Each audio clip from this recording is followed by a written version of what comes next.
seems to be spinning up. Okay. Hello? We're still here. Sredni? Yeah, what? Yeah, I'm seeing your icons light up, and, not hearing sound a lot of the time. That's weird. I was just saying dun dun dun dun dun. Okay. But, yeah, it is a little bit before 9 p.m. on the East Coast and 8 p.m. in Chicago, which means that it is time for Shapes and Forms. And I am joined by the whole crew this evening. So please say hello to Trey. Hello. Sredni Vashtar. Bleh. And Win. Oh. Alrighty. We are going to play some Risk of Rain. Unfortunately, I'm gonna have to just watch the chat for that. Yeah. Because screen sharing is just not. Yeah, is not and happy with that. My internet's been a little bit iffy today too, so today especially, it would not be a good idea. But hopefully, it's a little bit of a mess, but we're working with it. Hopefully, it'll all go through.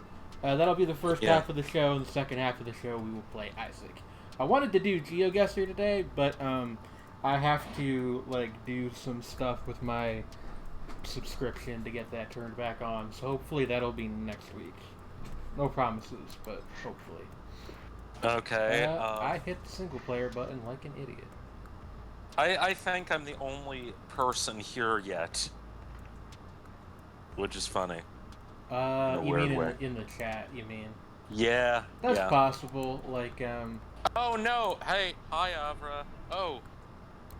Hey, it's Meron. Okay, so. Oh god.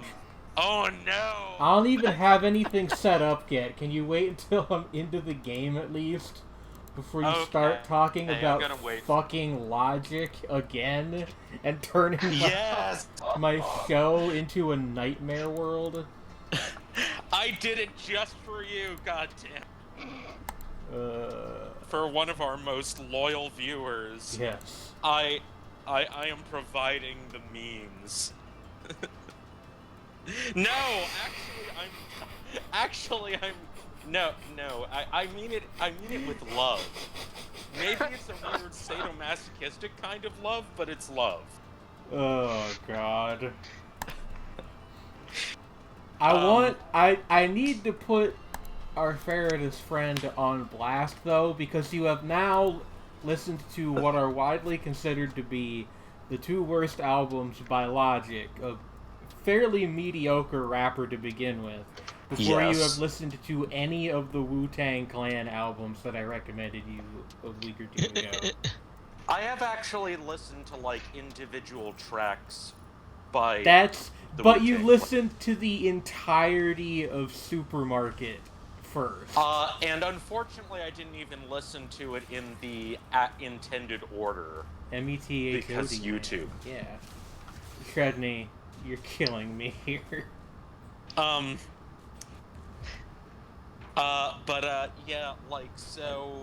HLM? But at the same time, it wouldn't have saved it, because... You're kidding. I gotta fucking talk about this. You have 10 minutes. Oh no. Are you... And then I'm 10 minutes? Only 10 minutes? I'm shooing Logic out of our show after those 10 minutes are over. Yeah, a simultaneous one person going only 10 minutes and someone else going an entire 10 minutes.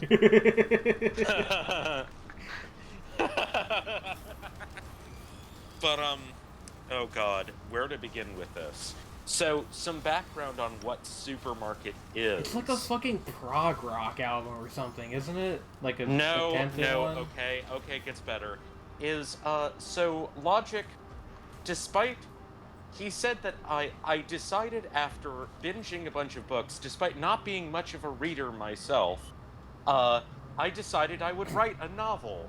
And he wrote a novel, and it got picked up on name recognition alone, with apparently very little editing, because apparently it is quite bad, and the prose apparently it is basically like what would happen if you slammed One Flew Over the Cuckoo's Nest and Fight Club together, but it were written God, like that a sounds 14-year-old. fucking awful. But if it were written by someone with a 14-year-old fanfic author's grasp of prose. Oh wow, I almost just died. I want to interject for a second because I have like a Yes, I vaguely do, related, Yes, I do. vaguely related anecdote to share. There's like a Uh-huh. little piece of graffiti that I walk by all the time where somebody Uh-huh. wrote "Fight Club is a bad movie" on a sign, but it gets better because at some point somebody crossed that off and wrote "good movie," and then somebody crossed that off, so now it just says "Fight Club is a movie." I mean, true. Which it Yeah, is. That is to be fair. objectively true. Regardless of what you feel about David Fincher's work, he is indeed somebody that makes films. True point. Live But in a so society. we do indeed live in a society. Indeed, live in a society. um. Good Sredni. Okay. So Logic wrote this novel, and he made, which is very, very bad, and he decided to soundtrack it, quote unquote, with an album of his tribute to all the rock musicians that he likes, which is apparently mostly God. 90s and 2000s radio rock. Okay, we're off to Specifically, a good he's start. very fond of Radiohead, who he references endlessly, but not like the cool Radiohead songs. It's like it's like he listens to nothing interrupt but you the again for a Bends second? and Creep. I want to apologize to the viewer base for what was, I'm sure, a very loud Windows notification sound. That was Oh dear. my girlfriend's computer telling me that we can do a virus scan whenever we want, basically. So, thanks. Congratulations, you can indeed do a virus scan at any moment in this year, 2019. But what's the Yeah, appeal go of on. the Pixies? I could explain that at a future point, but actually, the songwriting on their first couple of albums is very good. Primarily, most people think of Surfer Rosa, but you know. I like Wave of Mutilation. That's a good Wave of Mutilation is a fantastic song, and the surf version is really good. Either version is great, though. But anyway, he's also clearly listened to 3 Pixies songs in his life. At least more than a few Red Hot Chili Peppers songs. Oh god. More than a few. And not their more interesting material. They're sort of middle of the road AOR leaning stuff from later in their career. Hell oh, yeah, what? Stadia Arcadia. Yeah, that sort of thing. Probably some Green Day in there, although That's he enough. never has the energy to pull it off. It's just like he feels like that person who half-assedly covers Good Riddance. You know, I like Green Day. I don't Well, mind. I like Well, I like American Idiot. I am largely like rock illiterate, but I have a couple yeah, but I'm albums just that I saying, enjoy. not even like he's heard like a few of Green Day's more like acoustic leaning songs and is biting those. Oh. There are Ew. My let's see, Zoom but was this filled is just with getting- Green Day. but this is just the influences he wears on his sleeve. Also, he incorporates a large sections of A Tribe Called Quest's Can I Kick It and a bizarre flip of Biz Marquis's Just a Friend into this album as well. This is terrible.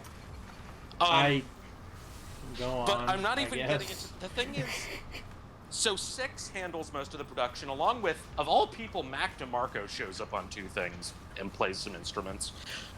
Probably got paid very well for this gig. And the production is fine. And some of the, playing is perfectly fine. The mixing is, like, it feels more mixed like somebody who, you know, is more familiar with hip-hop production, but it's like, it sounds fine. In fact, some of the instrumentals are really good. Although some of them just have the most generic chord progressions known to man. But then Logic starts singing, and the thing is, here's the funny thing. On some of these songs, he doesn't demonstrate a lack of technical skill. He could sing well. It's just the way that he sings is not very good. And his songwriting and lyric game on this thing is appalling. It's lyrically worse than Confessions of a Dangerous I Mind. really somehow, find in some that hard ways. to believe, because Confessions of a Dangerous Mind has the line, I don't play games unless we're talking Fortnite on it. And No, it actually has one That- on that level throughout. Like, that he haunts has me in my the chorus dreams. of one of the songs is, she's a pretty young girl doing pretty Courting. young things. And she's a pretty young lady, and she pulls my heartstrings. I don't like it. It's See, no, that's and just the way he like sings on Logic that one and is more like actually emotion. legit bad. Legit bad. It's painful. But it's like the difference between that and Confessions of a Dangerous Mind to some degree is that it is funny bad a lot of the time. Whereas Confessions of a Dangerous Mind is just awful. You know what I mean? I mean, like, that's kind of the impression that I got, was that Supermarket was mostly bad in a boring way. Yeah, it's mostly bad in a boring way, but some of it is bad in a hilarious way. Whereas Confessions of a Dangerous Mind is like an actual 1 out of 10 album. Like Confessions of a Dangerous Mind is a like hard 1 out of 10, whereas Supermarket is like a 2 out of 10.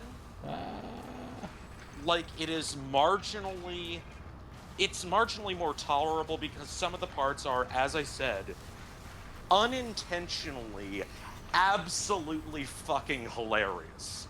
And again, actually, like, I mean, this was sort of true on You guys Confessions of a arguing Dangerous about Mind. There was some JPEG alright Mafia in my Twitch chat? What about the Mafia? Damn, Peggy. Oh, no, that is so fucking unfair. I actually haven't heard the JPEG Mafia. I know you album. haven't, because you hadn't talked about it at all yet. So I was like, well, they must have not gotten around to it yet, or I'd be hearing about it. Yeah, because I like Peggy. He's good. I know you do.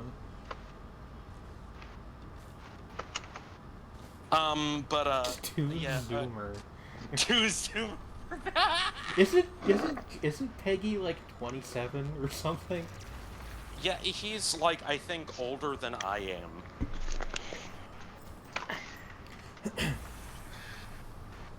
It's a state of mind, I understand.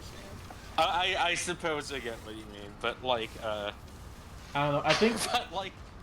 but I don't know, it's like, nah, it's just like, Logic, oh boy. Oh my word.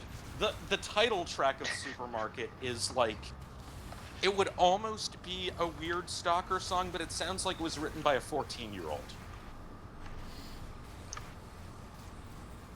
Sounds like a 14-year-old trying to write a weird stalker song. You know... And failing. I don't know, just like... I really have a hard time envisioning that it was interesting bad enough that you listen to that instead of fucking Enter the 36 Chambers. No, it wasn't so much interesting bad as I said, it's like 50% lame as fuck and 50% like variable shades of, okay, at points it was like just so appalling that I started laughing hysterically. Mind you, I did this at like 3 in the morning when I couldn't sleep and I didn't feel like my brain was in the right place Sredni, to please listen take to care of something yourself. good. What? Said please take care of yourself.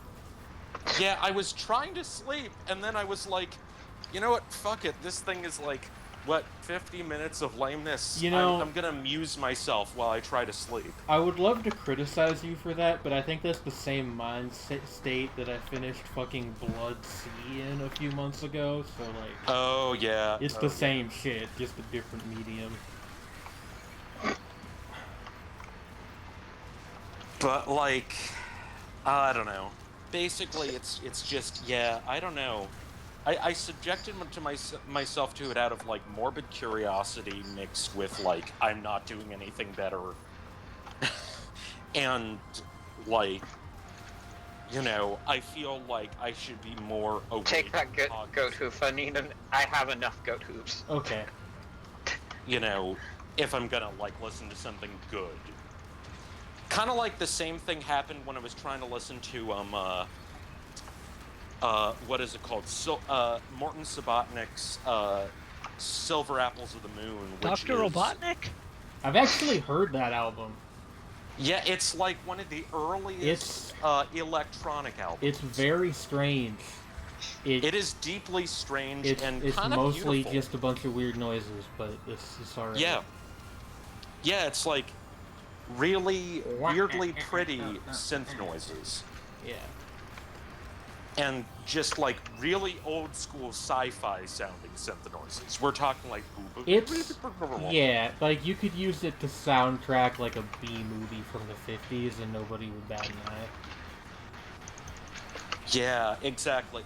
But I mean, it's like it is really very good though. But the thing was, like, I got like a certain way into it, and I was like, I am falling asleep right now, and I want to pay it more attention. So like, I decided I just had to shelf it today. That's the brooch. Oh. I kind of had to do that also with K2's Pathosonico Anatomico recently, which is like Definitely. a 3.5 hour long like industrial album from the 80s. See, normally I have zero patience for music that long. The only exception, for whatever reason, is Welcome to Warp Zone by Mesh.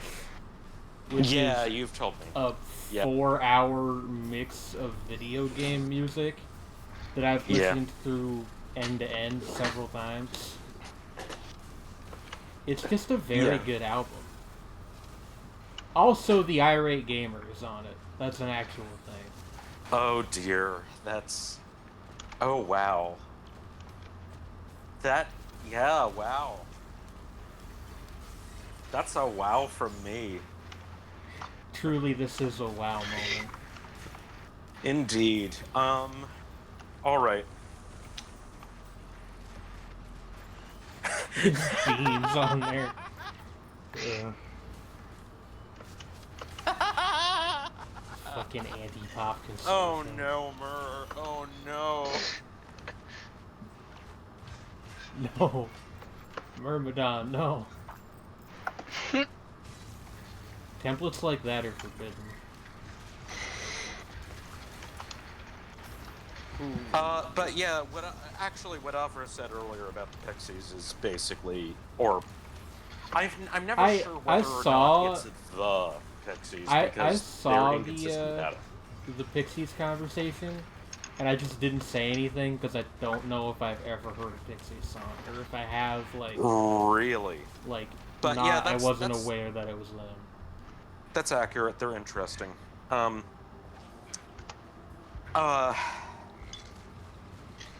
Got 2 medkits and a sticky bomb. Oh yeah, Where Is My Mind is by them. I forgot about that. I have heard one Pixies song apparently. And yeah, Where Is My Mind? Another one that's pretty well known, which I am personally very, very fond of, is Gigantic. Dude. You don't need to sing it. It's fine.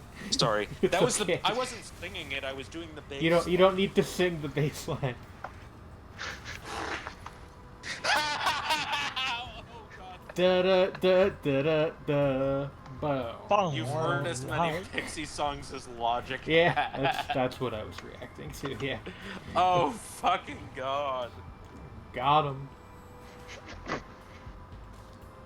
The most recent thing I heard that Logic did was he did a freestyle where he was announcing, and he announced a new album and that he was having a son. Oh, okay then. Fresh baby. Fresh baby. Oh my. Hot new baby coming in. Oh God. How do I feel about Control? What is Control? Just like the concept, or the video game, or The SZA album? because I actually could use that as a segue into something I started doing. what did you start doing? If we're talking about Control, I because have Control not is heard kind it. of an SCP game, kind of thing. Like it's an organization that fucking investigates weird shit, and they're holding a bunch of weird shit in this weird building. But I started listening to a podcast. Yes? You slurp very loudly. You cut off Lynn to, like, growl at me for Yes. slurping. Go on, Win. Started listening to a podcast called The Magnus Archives, which is basically like this dude is sorting out the archives for an institute that does the same sort of thing as the SCP Foundation. Like, that's something I've noticed, is that, like, having a thing in your work of fiction that's just the SCP Foundation, but with a different acronym, is like a thing now. And, so, as of now, basically each episode is the new archivist of the Institute is he's trying to do audio recordings of everything in the archive. So he's reading out basically the written statement someone gave to the Institute when they had a paranormal encounter. And that each episode is him reading through a different one. I'm only like 5 in. So like the first one is like basically a monster that's an anglerfish.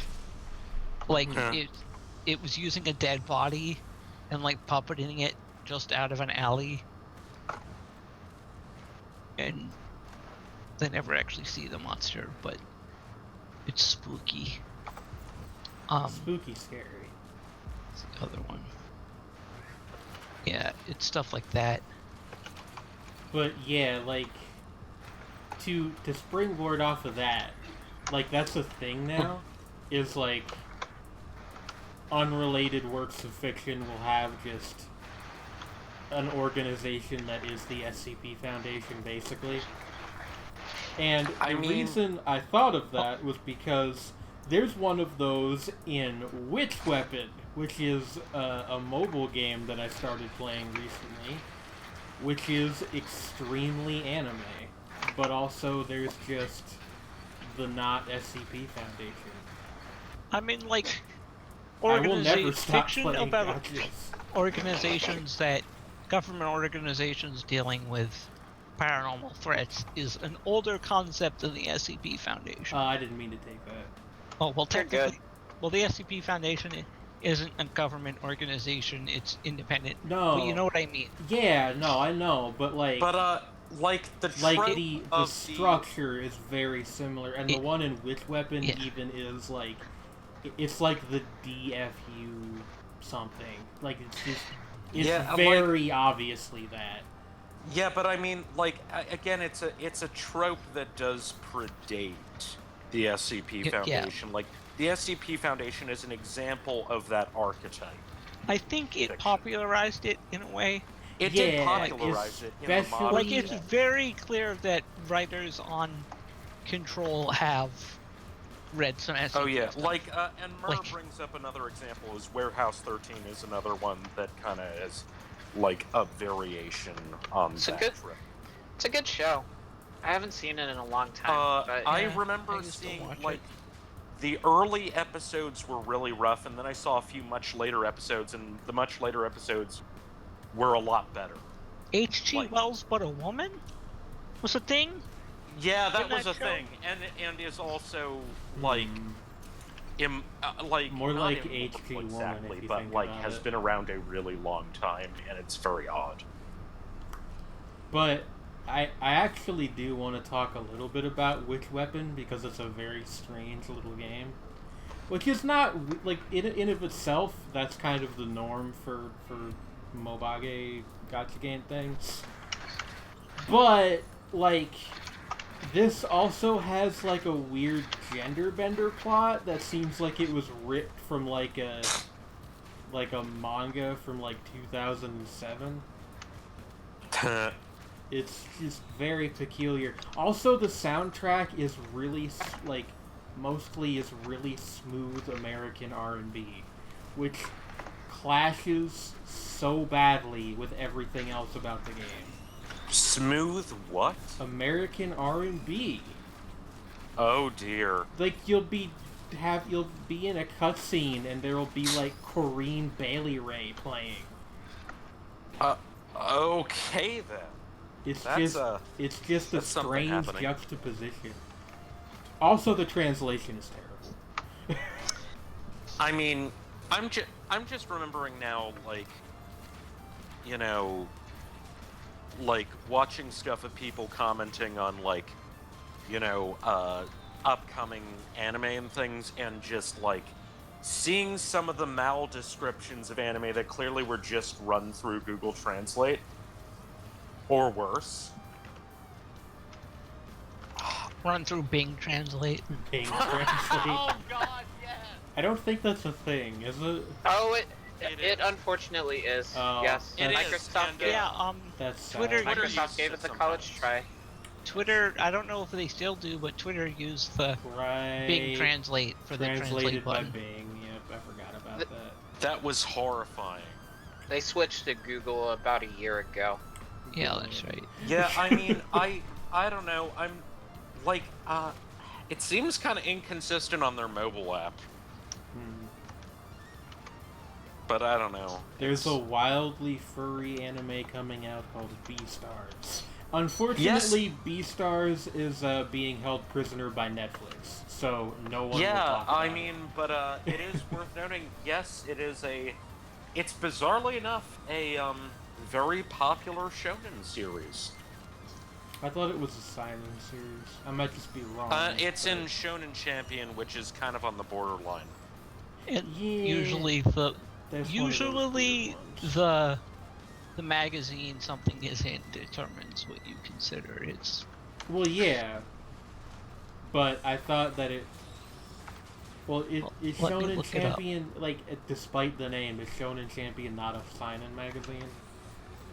Yeah, it's a shonen manga magazine, but it like leans on the, you know, like Yeah, slightly it's- older end of the demographic. Yeah, it's listed as shonen. Like when I look it up. I actually know a little bit about this magazine. Okay. Like, not a lot, but they do, and like they do lean a little older, but like not. They're still, strictly speaking, a shonen, you know, manga magazine.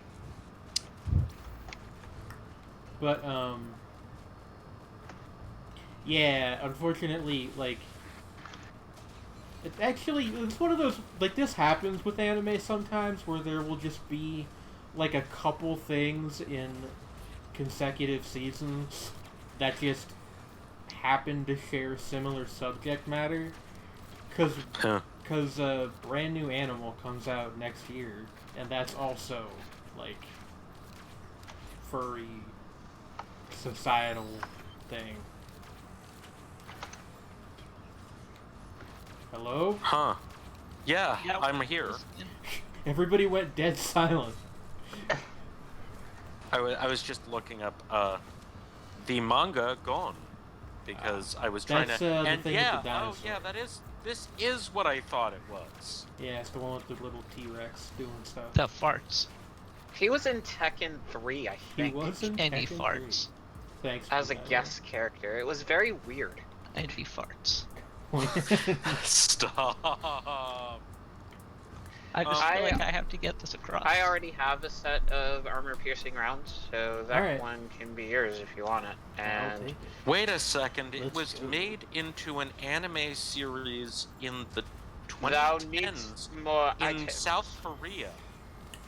So, well, if it was made in South Korea, it was an aine, wasn't it? Well, no, not anime. It's anime. What? Like, literally, AE is pronounced like A or eh, kind of. Yeah, that's what I said. So it's anime. No, there's no ME at the end. For the South Korean term. Also, I was kidding anyway. Animation is the full word. Well, yeah, but that's also the full word for anime, but nobody calls it that. Japanimation. No, we don't. We don't. Oh my god. Animation. It's AENI. Animation. Annie. Yeah. Okay. Yeah. Cursed.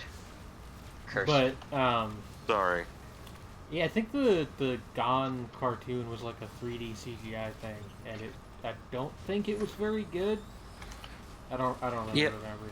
I don't know. I heard some rumblings about it when it was airing, but I never actually watched it. Apparently the TV series is actually on Netflix, at least in some countries. Don't they say Japanimation and Shirobako? Possibly, because in Japan the term anime is more general than we use it over here, and just I mean it literally just means manga. Animation. Yeah, it was what they call all cartoons. They use manga and comic interchangeably as terms. I mean, like, well, actually, technically, anime is like more of a slang term, whereas if you're being like super formal, it's animation. You know, it's like like a Hayao Miyazaki still does that. It's like an old man thing. But yeah, they do refer specifically to Japanese animation. But anime tends to imply especially television and OVAs and stuff. We know what. Sorry. A crash course on Japanese animation. I apologize. I started saying a thing and I played it in the. Mur said that they say, which I have not seen the show, so I don't know, but he said that they say Japanimation in Shirobako. Yeah, that's what I was responding to. Okay. I want the that doesn't. Okay. That doesn't surprise me. It's like I just do not know the context.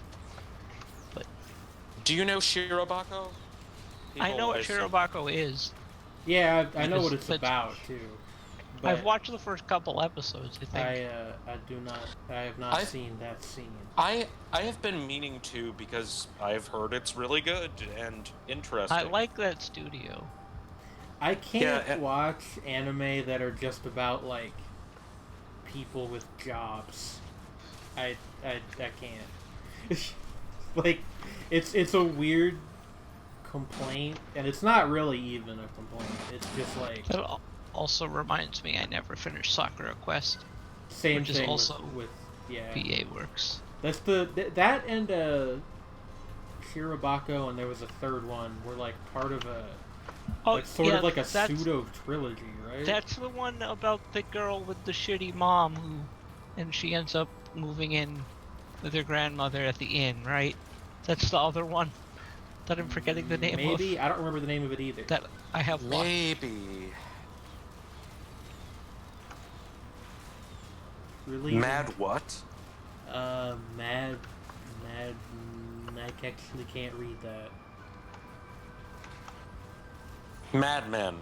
But would alter all his quotes to be about anime. Oh no. Oh gosh. No. Mad Manime. Mad Manime. I've seen like 2 episodes of Mad Men, and it was very good. If kind of like, I don't know how to explain it. The only thing I know about Mad Men is that RJD2 made the theme song. Oh my god. Oh my god. I saw my life flash before my eyes. I will cover you Again. while you recover. But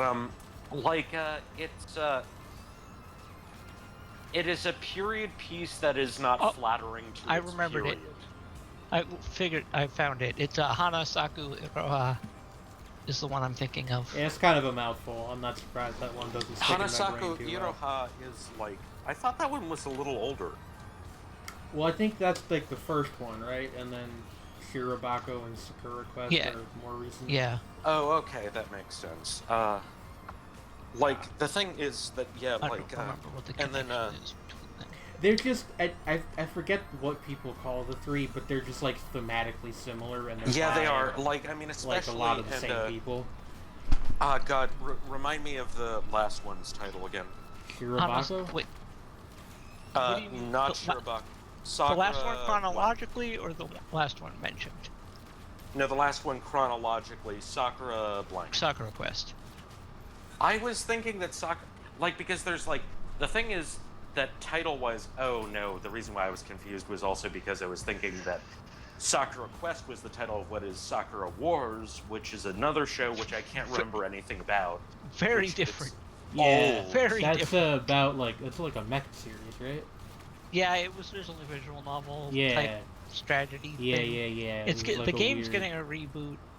Oh, hey, Trey, there's fungus here. You should get that. I tried to watch the anime, but it's only in 480p. So nice.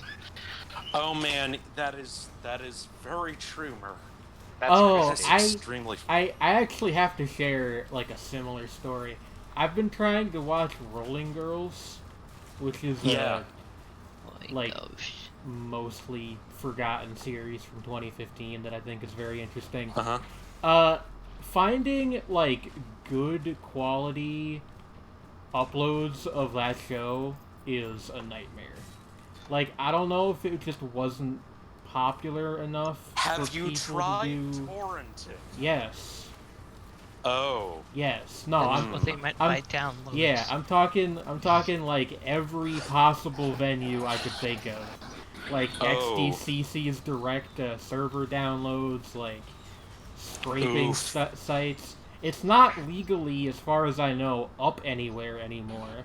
I think Crunchyroll lost the rights to it or something. Crunchyroll had it. There are probably somewhere rips of Crunchyroll's version There are, but the problem is that... The teleporter's right behind the wall. Okay. The problem is that Crunchyroll got the TV version. And the problem with that is that there's screen dimmers, like, all over everything. What does that mean? The screen dims. Yeah, like when there's bright lights, they will dim the screen. It's a fairly common practice in seasonal anime. And normally it's not too much of an issue because it's not used like a lot. Like now that you know it exists, you're gonna notice it.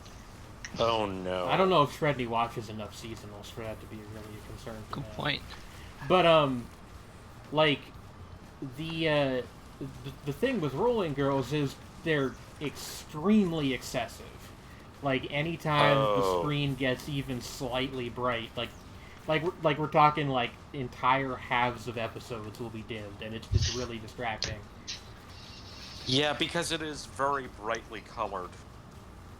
Yeah, I guess like it just seems weirdly like a lot. I don't know. Yeah, that sucks. If like the studio was paranoid or something, or what went on. I have no idea. That's really bizarre. God.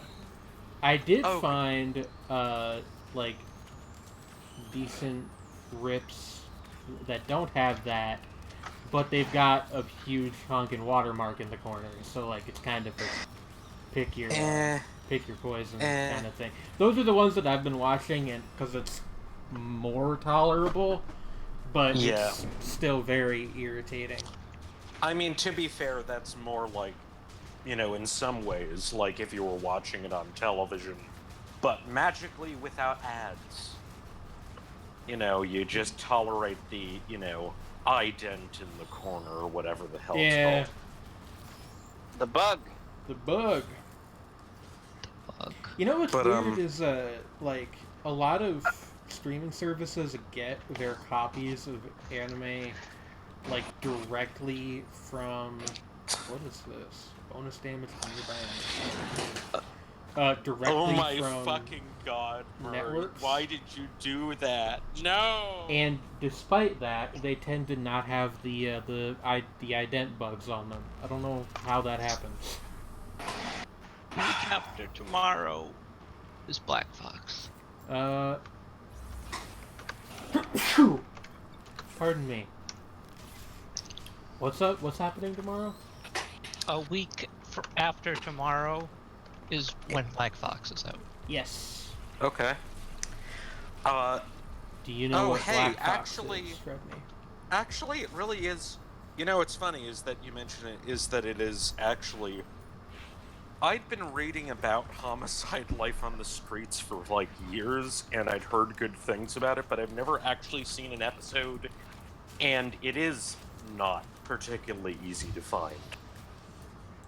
At least legally. Some stuff... I mean, and in that case, because I think homicide is very popular, the show, not the activity. I mean, the activity is popular, but we're not going to talk about that. Yeah, it's probably like the network being litigious. I think with Rolling Girls, it's just people forgot that it existed. That's like the fact there's a game called Everything. And oh yeah. I just saw a thing that said everything is free on the Epic Store. Oh man, but yeah, gamers that's are David upset. O'Reilly's game. David O'Reilly is one of my favorite indie animators. He's very good. He made the episode of Adventure Time that has my favorite art style of the series. That one's real wild. Which one did he But make? also he did, oh god, what is, the title is... It is the one about the cat and the mouse who are a couple, and it's incredibly fucking depressing. What episode did he make? A glitch is a glitch. The CGI one. Alright. Yeah. Yeah, he's a very eccentric CGI artist. He also worked on the video game sequences for the movie Her. This is a big boy. He also, what else have you done? He did a music video for U2. Huh. Weird. And he also did The External World, which is a great thing to show people who are not used to that sort of thing to make them vaguely uncomfortable. It is very internet. Goodness gracious. It's very internet. I want to talk about the ending anime season. Okay. Has anybody else here been keeping up with anything? With what? With anything airing this season? No. I'm behind on the Devil Next Door. I have been on hiatus from anime, period, for like months. And extremely behind on Maidens. The only thing I'm caught up with is Symphogear. Okay. Well then, I will not talk about the currently ending anime season then. I know about things that happen in Maidens, but I Well, haven't watched them happen yet. still. Yeah, I would like to see our Maidens in your Savage season. It's a very good show. It ended It's last like week. that and Given are on my list. I actually have heard surprisingly Given little exists. about Given, but apparently it's good. Yeah, it's one of those things where it's like, it's pretty niche. Yeah. Like, there are going to be like 3 people who care, and if it's good, they'll say something. Oh, we But could that's talk like- about Astra Lost in Space. Oh fuck. Right. Oh yeah, the one that was like Right. boring Graham and Bell problematic. I'm behind on. What? No, Astra wasn't. No. It looked boring. Well, I thought you said it was problematic. They did. Well, I mean, mild. Boring and problematic. Like, I was kind of joking. Also, it was not boring at all. No, no, you can call Astra a lot of things, but not boring. Okay, fair. I don't know what show you're talking about, but okay, that's fair. I don't know. It just seemed like Astra's the space. How do I explain? Yes, I know. Okay, I know, hence the title. I just wanted to be sure you were thinking of the right show. No, I know what show I'm talking about. It is the one with the. Is it how spoilery is it to say that there is cloning involved? That's like episode 8 of 12, I think. So fairly, but you know, whatever. I don't know. It just didn't. It did not. What very little I saw of it did not fill me with confidence. I did kind of like. What did you see of it? Barely anything. Oh no. But clearly you know about like the major plot twist. Because I've seen you talking about it. Oh, okay. So you've seen me talking about it, not any actual footage from the show. No, I've seen footage of the show, just not much of it. I was like, Sredni, I'm so confused right now. I don't know how to explain it. It's like, I guess not boring. It's more like, this is not for me, probably. Whoa. This probably is not for me. Okay. I mean, you're picky with anime, so. I'm very picky. Yes. Yeah, it's not for you at all. It's just a fact. No, I don't know. Maybe how am I? I don't know how I. I guess boring is not the word. What did you think of it from what you saw? What I saw of it was dead. like, well, okay, yeah, no, I mean aesthetically kind of boring.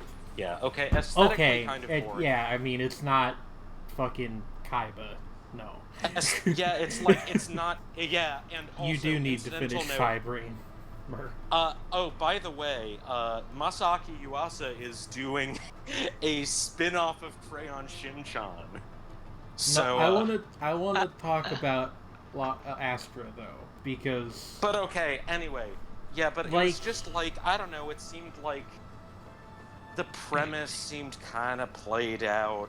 The visuals did not inspire me with grand confidence. Like it was pretty but boring looking. Played out from whose point of view? Because like it's like the whole, like, oh, you've got like, kids who get lost in space, stuck in the middle of wherever. It's like, how often do you see that in anime specifically anymore? Not necessarily in anime, but just as a general story trope, it is played out as fuck. I suppose so. But it's not even actually what the show is about, really, because that's fair. Like about halfway through, they introduce the whole cloning thing, and then it just becomes like a bizarre ramble of a series for the rest of its run. They turned history back by 100 years. They rolled history back by 100 years. They put surgery. They did surgery on a grave. It's just like it's not like the ideas that it presents aren't even that weird by like the standards of the medium or the genre or anything. It's just the way that it just pushes them all in without really very much setup makes it seem extraordinarily bizarre. Okay, so it's like basically the way that the ideas pile up is what's odd about it. Yeah, and like I should mention, I actually think it's a pretty good show. Like, it's good character writing and all that. What the hell was that? That was me. Oh, okay. But like it's got like good character writing and stuff. But the last couple episodes especially get into some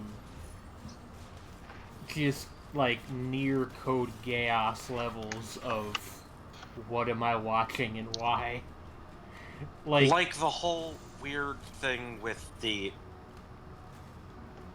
It's like the like, from what you seem to be, showing, was like the levels of just how weird the cloning stuff gets. Yeah, like the entire cloning subplot is very like needlessly complex, because like the specific plot point is that all the characters are clones of their parents, and because in universe cloning recently became illegal,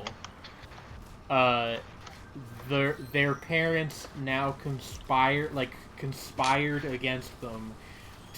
They're the ones that got them lost in, like, sent to space in the first place, to like conveniently get rid of them. It's just a lot to cram into 2 hours of footage. And one of them is also an intersex dude. Yes.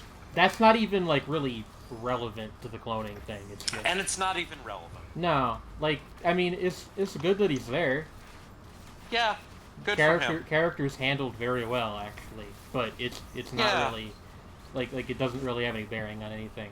It's just, like, a lot of stuff in the show doesn't really have any bearing on anything else in the show. Also, because of the translation team, there's a lot of terrible puns, which... Whether those make things better or worse will depend on your opinion on such things. That's fair enough. There is a part where the main character loses his right hand, and says to the guy who caused him to lose his right hand, as he's forgiving him, that you said you'd be my right-hand man. Oh no. Which is art, I think. Oh, and I think that's what art is. I hope they're doing well, Mur. Oh yeah. Yeah. Sorry, I've only been half paying attention to the chat. I'm actually quite tired. I have been show. What? You're quite what? Tired. Oh, okay. No, we can keep talking, because I'm not gonna cancel the show or anything. I'm not that tired. But my focus is all out of whack, basically. Yeah, I That's have good. actually been noticing that you have been doing, better lately, Mur, and I've been happy about that. Just so you know. Yeah. Not to get weird about that. Not to be weird about it, but I love my friends. No, I mean, I just, there's no not awkward way to be, I'm just... with, stuff like that I'm sometimes. ribbing you, Sredni. It's fine. I know. It's It's fine. But yeah, that was Astra. What else did I watch this season? Granbelm, which ended today, but I haven't seen the last episode yet. That show got really weird in the past. I'm behind on that. I heard rippling things about that, Granbelm, of just how weird Granbelm. Don't go too deep on that, please. I won't. I will try to not spoil much. It is a series that it did not really make it clear what it was trying to do until last episode, basically, the second to last episode.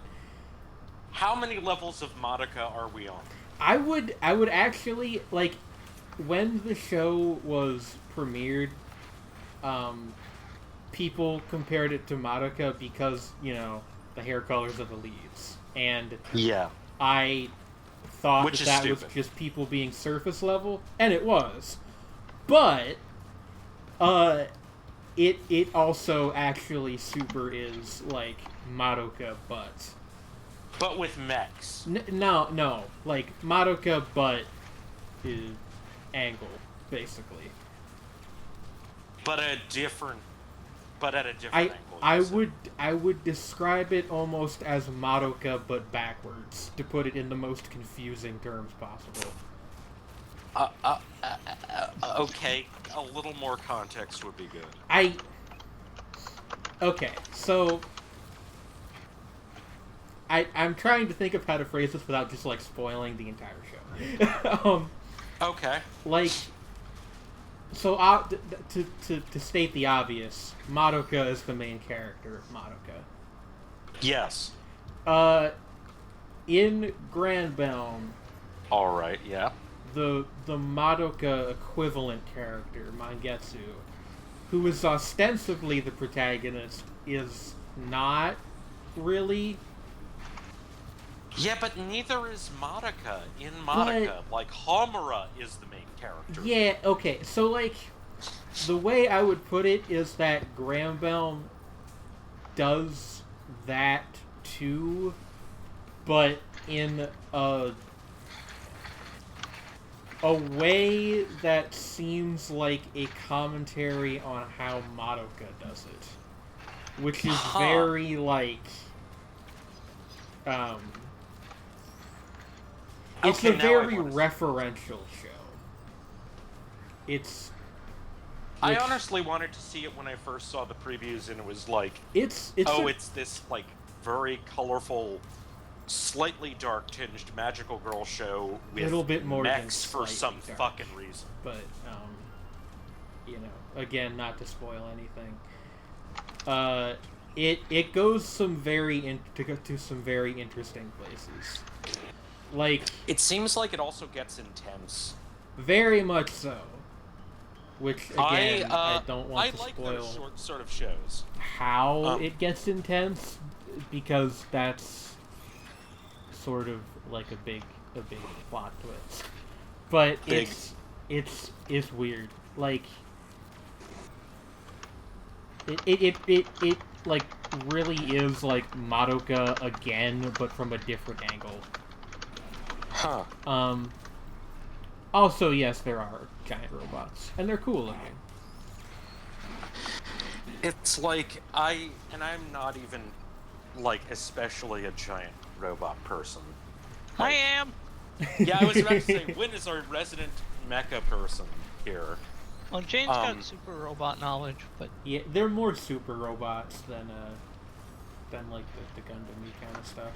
Yeah, I mean, I was thinking. But, well, yeah, because they're magical and shit. Yeah, like... They remind me they're less goofy, but it almost reminds me of, God, what was that really weird fucking one with the cat? I mean, in terms of recent ones, there was one done by, Yoshihito Endo, which was Star Driver. No. They mean, that's not that recent. Planet With. Well, that's not super recent. Planet With. Yeah. Oh, neat. So the action reminded me of that. A little bit, yeah. Not anything else about it, but... But, I see that. No, I was talking about the Dread game. What? Yeah, like... I always approve of introducing Legati into such things. What? He's a good, source for that. But, What are You're bouncing all over the fucking place. No, I was just responding to Murder. Okay. I'm like slightly too far from the monitor. I couldn't read Mur's comment. There we go. Okay. Oh no. Do I know what dread is? Like the concept? Yeah. It's what I feel when we get this fucking boss. God. I hate this thing. The Dune Strider is so cursed. God damn it. Oh, fuck. I'm presuming Dread is like a tabletop RPG with horror elements. Am I right about this, Mer? Yeah, if I recall I'm correctly. not familiar with an IP. Yeah. IP Oh. called Dread. That one. Wait, You resolve problems by pulling a Jenga block, just like in real life.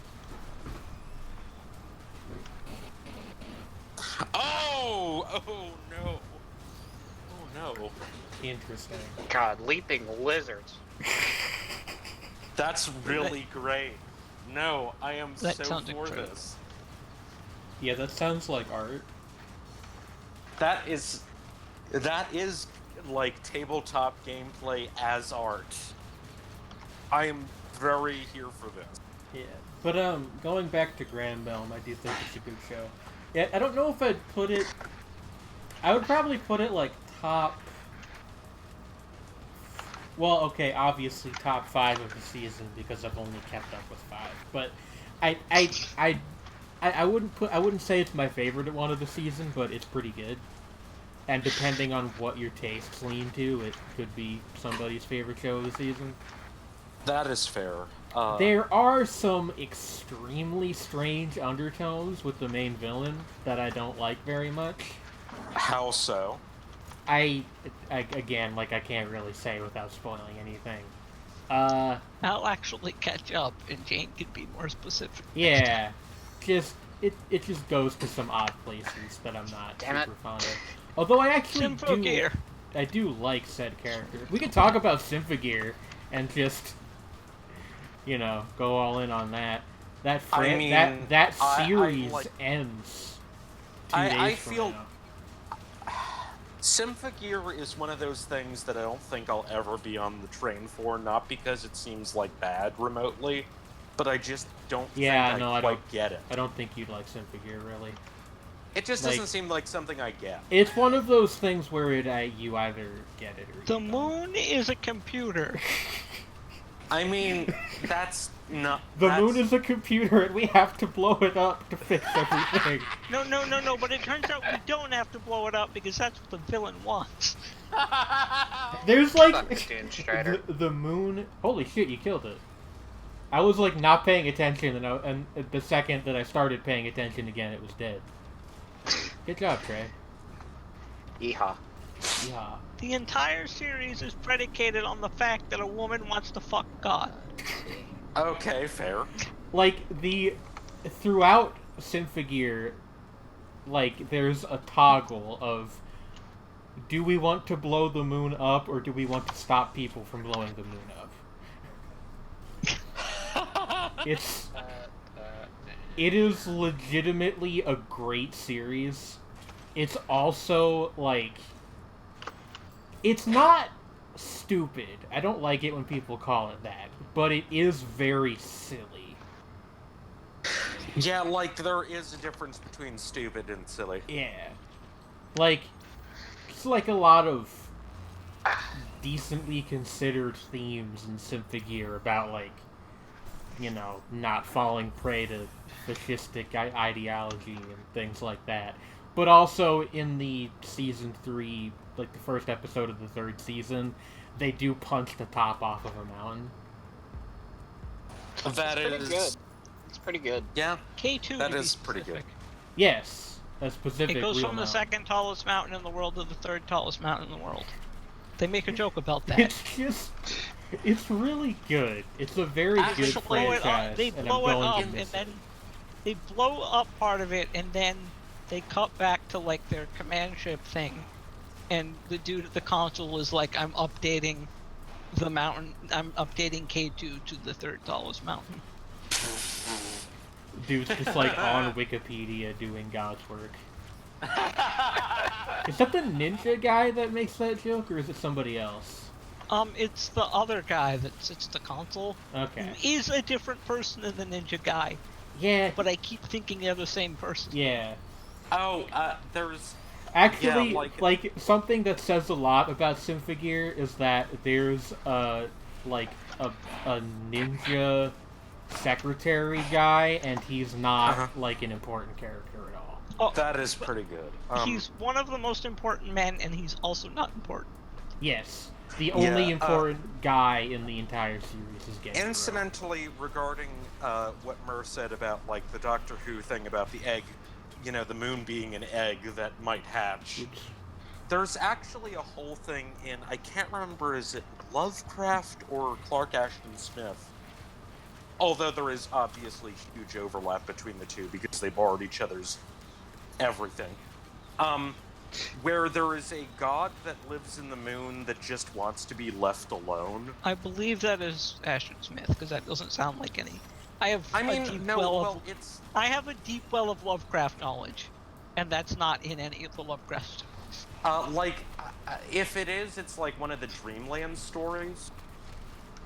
Like a throwaway line in Dream Quest of Unknown Kadath I or something. feel like Wynn would know it. They are But yeah, it's probably a former Clark Ashton Lovecraft Smith, but it's fan page moderator. But like what is it called? The moon creatures in Dream Quest of Unknown Kadath worship the god that lives in the moon. Okay, and the maybe god you that were lives right in the then. moon just wants to be left alone. Okay, maybe you were right. The Dreamlands is my weak point. And there's a lot of lore and throwaway lines in the Dreamlands. Yeah, there's like just literally the Dream Quest of Unknown Kadath is like just nothing but random lore that, you know, Lovecraft came up with that he just stacks on top of itself. Yeah, it wasn't like unofficially finished and like released manuscript. It was something they found posthumously and put out. Although in some ways it's like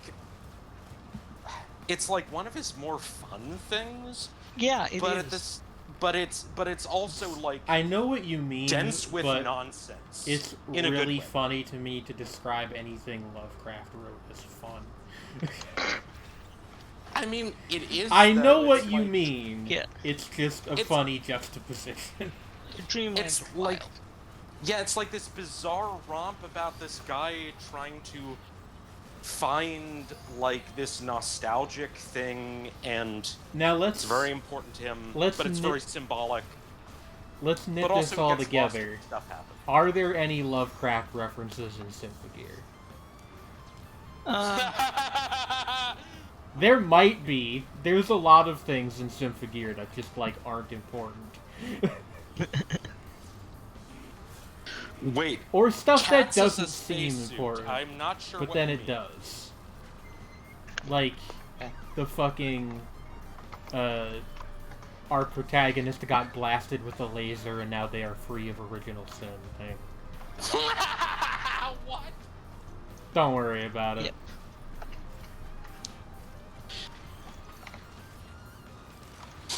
Oh, That wait. does really happen though. Well, Wait, yeah, like- the moon computer is enforcing Oh, what, wait. Yeah, there's what something like that. Yeah. it's based. So there's a curse called the Curse of Balal, which is supposed to be, Okay. Yeah.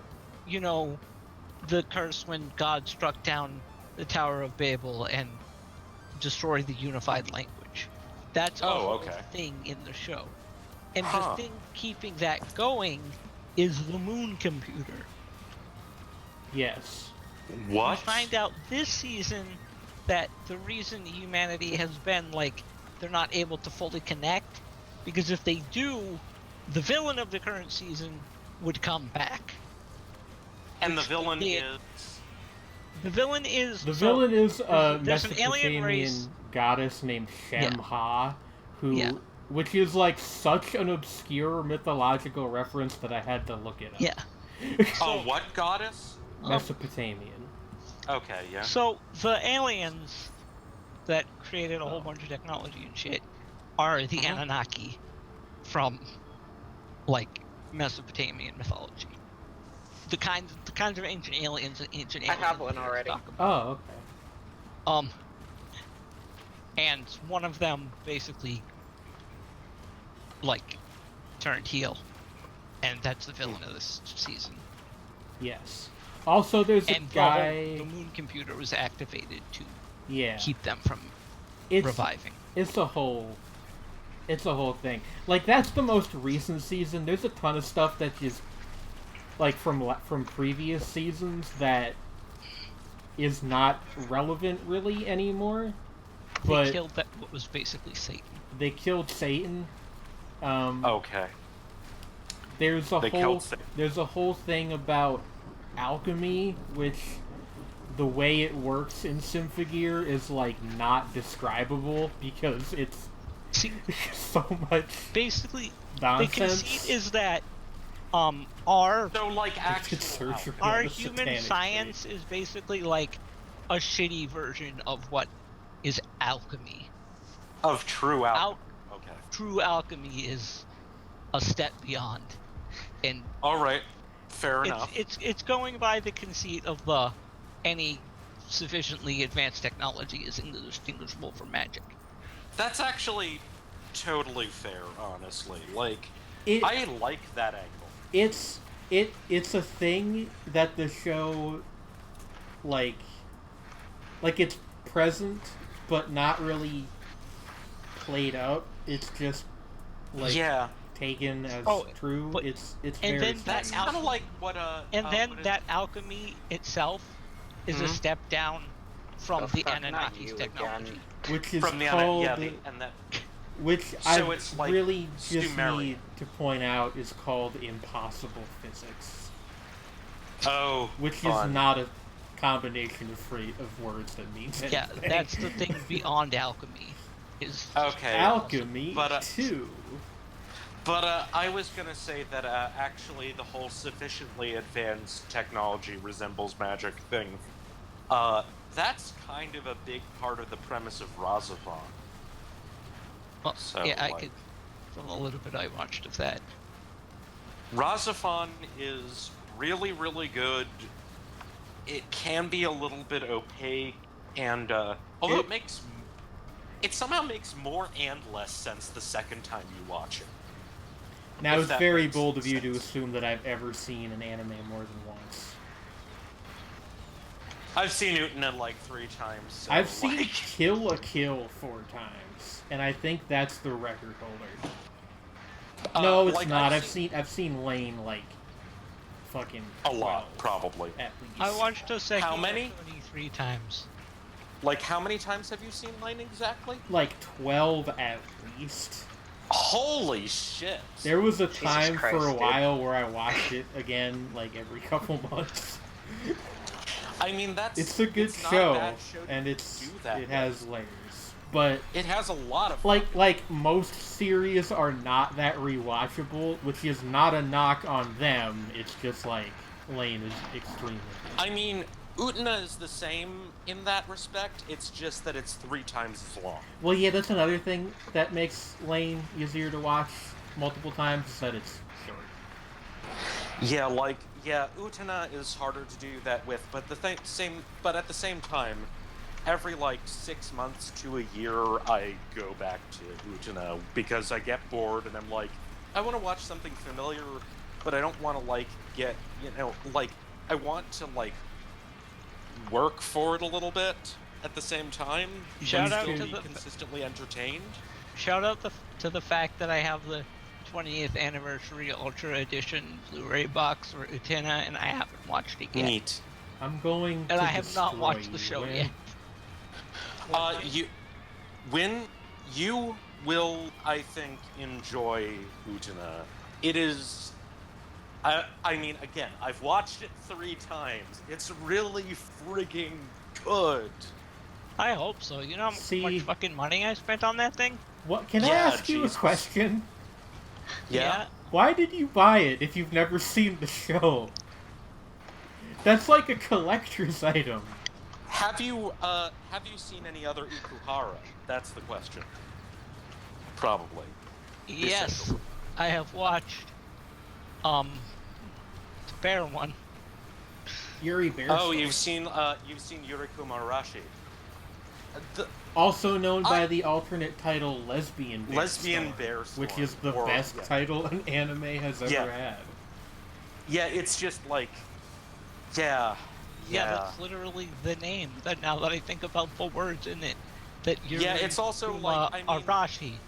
That it's but okay, so Yuriko Madarashi is interesting because, and I've talked with Millie about this, and it's one of her favorites, but she also is she's in many ways it does not hold together as a story, but it's still one of my favorite shows, and I feel kind of the same way, except I have a slightly more positive feeling about it structurally. Isn't that kind of all of Ikuhara's stuff, though? I've heard that complaint about, I think, literally everything he's ever made. Apparently, from what I can tell, Sarazanmai holds together pretty well, and Utena holds together really well. Is Penguindrum an Ikuhara? Yeah, Maruo Penguindrum is him, which I know because the director of Review Starlight worked with him on that.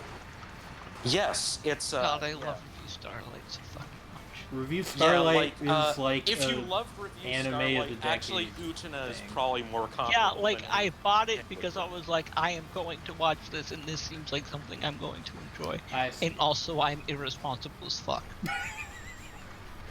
Well, you know. Now, Sredni, have you seen Review Starlight? I still have been meaning to Do see it. that. Watch it. It seems like my thing in, like, capital letters. It's like, so does Sarazanmai, and those two have been on hold forever with me because I just haven't been watching, like... I've not been watching anime, which is Well, Jane, weird. have you watched the stage plays for Review I have Starlight? I've watched... Is your name Jane? No, I didn't hear that.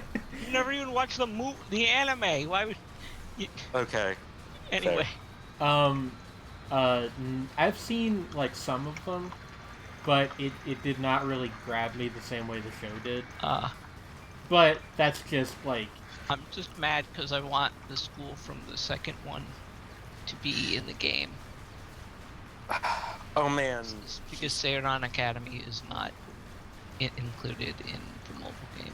Poor Bird just got roasted by her girlfriend from Orbit, well, a while back at least, in a conversation that And they today were is a having day with that her. ends with Y. What? And today is a day that ends with Y. Okay, fair. That's true. Alright, It's Trey like every pulling fucking us day. through for the second time here against the Doomstrikers.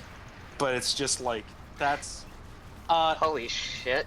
Suspiria is... Oh yeah, Suspiria is a fantastic film, by the What way. is and I think what I is saw it on one of her Suspiria? streams. It's my favorite anime. I have never heard of It's- Suspiria. It's not an Suspiria is possibly the best film that Dario Argento ever made. I don't know who The that original is. Suspiria. Like What is it though? it is a thriller horror supernatural weirdness film. thriller, horror, chiller. Oh yeah, this thing. But Oh no! and it involves like these women at a dance academy. I didn't mean to hit that thing. I thought that it was one of just the regular Yeah, like It's fine. Suspiria. things. The original. Uh, Okay, Avra, have you heard that the original what? Suspiria? Fuck it. Fuck Dario it. We're Argento's done. original We're plan was done. Suspiria. Yeah, I think that's enough risk of rain for today. Yeah. That the original. Avra, I don't know if you've heard this story. Sredni. If I- the original Suspiria I was killed supposed 3 Dune Striders. I'm good. Yeah. filmed with like Dario Argento's original script had the characters as all being like actually like in middle school, like 12 or 13, and his brother explicitly told him, "We're never going to be able to get away with that, and you will be banned in so many countries it will just never happen, even if it makes perfect sense." And so that's why all of the sets are built kind of large. Gross. Because he wanted to give the impression with, like, these adult characters of the feeling of being from the perspective of a child. Because of that unsettling, eerie feeling of, like... Because if you actually look at the way the script is written, it feels like it's from a child's perspective. I've never seen an Argento movie. I've never even heard of this film before today, and it sounds like the exact opposite. It is of my actually, thing. it is so fucking good. It is basically an Edward Gorey, it's not comic Jane's book style. brought to life. I don't but not more so. believe you, but it does not sound like something I would enjoy. It was a big influence on Utena, which I do think you will like. Yeah, I I'm don't sure. think I I'm sure. believe you. I'm sure I'll like Utena whenever I get around to it. But Okay. Yeah.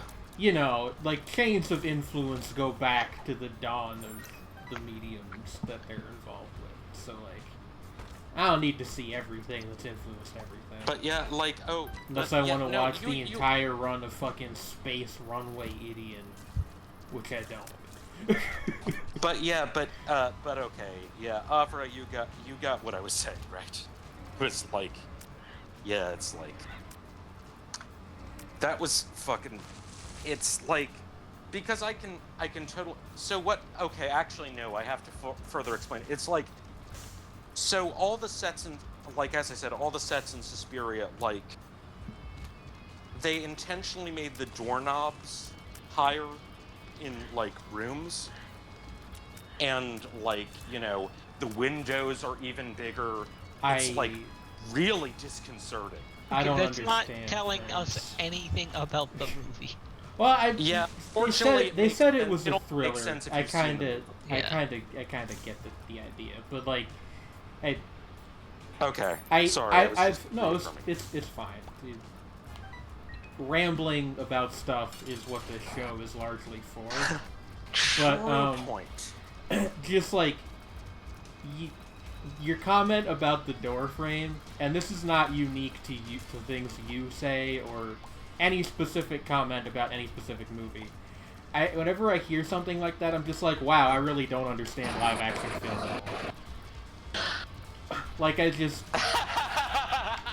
don't process stuff like that when I watch movies. Like well, that's not even the whole thing. Like I do when I watch animated movies, because that's a different medium. Well, the that's funny the thing kind about of stuff that's the irony sorry. I was just going to quickly say the irony is that Suspiria to me feels more like something that's animated or like a storybook but than not. It does like a live action film. Like I know what you mean, but like it's not. Yeah, it probably wouldn't be your thing. It's like no. I don't mean that it wouldn't be my thing, although I don't think it would be, given that it's apparently a slasher film. It's a proto slasher. It's just like, it can feel animated, but it's not though. Yeah. I've said this before. Like I get this weird, like, not uncanny valley, but this thing where when I watch a live action film, I feel like I'm watching like a stage play, basically. I can kind of get that. Yeah. Which is fine in of itself, but I like it prevents anything from really feeling like believable, I guess. I don't know how to put it. I legitimately think it's like a narrative thing. I don't know. Yeah, like probably is. Although, like, and I completely understand it. Although the funny thing with that is, like, with something, and again, it's funny because it's like we're talking about Suspiria, is like, it's so intentionally is unreal. Yeah, but like leans so hard into it that it almost, to me, doesn't matter. But I can see I get what you mean. It's just like, I guess, like, harder to suspend disbelief. It's not even really that. Like that's a decent way to put it, but it's just like, I have this like thought at the back of my mind that none of this is actually happening. Because, like... okay, fair enough. Like, to put it another way, like, if a character in a movie dies, obviously, they don't kill the actor. Right? Yeah. You follow me so far? If a character in an animated production dies, they are gone. Like... Fair point. Actually, I do get what you mean. It's just, like, there's sort of, like, an inherent interchangeability, I guess, with characters in live-action movies to me. The only exceptions, funnily enough, are stuff that's really heavy on special effects. Like, when I was a kid, I loved the Pirates of the Caribbean films. Because, like, there's so much makeup and CGI and everything that it's, like, halfway to being a CGI film. You know what I mean? That makes sense. Especially the second one. Yeah. And, like, I don't know, I just don't get that with most movies. And I don't know. It's just like a weird mental block, I guess. It's not to say that I can't enjoy live action movies, but I don't get the same things out of them that I do out of animated stuff. Yeah, like, the thing about, like, and actually this is true of both animation, like, certain animation, and, what I'm about to talk about is, like, the appeal to me of, like, someone like, say, David Lynch, his work, is how much it literally feels like you're having a dream. All the Lynch stuff I've seen, the impression I get is, like, these are, like, toy sets. Like, if that makes any sense. Kinda, like, some of his stuff, like, is more consciously artificial. It's just, like, I don't know. It's like I do want to make it clear, this is obviously a problem with me, not that's fair. The medium. That would be very silly. Oh yeah, that's totally fair. Sredni. Yes? How do you feel about Cronenberg? What I have seen of Cronenberg's work, I actually rather enjoy. Have you seen Scanners? I have not seen Scanners. Because I really fucking like Scanners. It's wild. Yeah, I see Avra saying naked lunch in the chat, and I want to make the Simpsons joke, but I've forgotten what it actually is. Actually, Murr is right that especially later Cronenberg can be very clinical. But fucking, Naked Lunch is so good. Those are two words that don't belong together in that order, is that what he says? Also, I'm probably slightly annoying Murr by pulling out a Simpsons reference for no reason. I apologize. I mean, that's like a... Nah, I don't know. I like early Simpsons, not as much as many people do. It's the best Simpsons joke. It's the best Simpsons joke.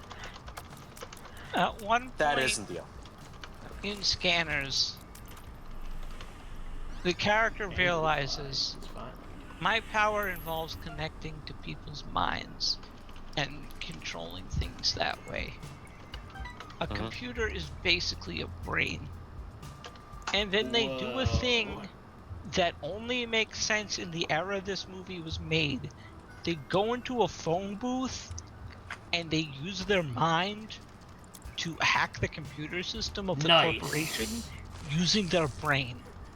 To hack the computer system of the what? The corporation. Of the evil corporation. That's... Oh, using their brain they, like, through a blow phone up the booth. computer. That's fucking great. It causes great. the computer to explode on the other end and kill one of the villains. Y'all ever fucking phone freak with your telekinetic powers? That is really great. Oh my fucking god. Do you guys know about phone freaking? Because yes, I do. I know about that's phone freaking. A stupid thing with an even dumber name. It's a beautiful thing. Like, There's actually apparently you can get like free calls and shit by making stupid noises with your mouth. Yeah, well the comb.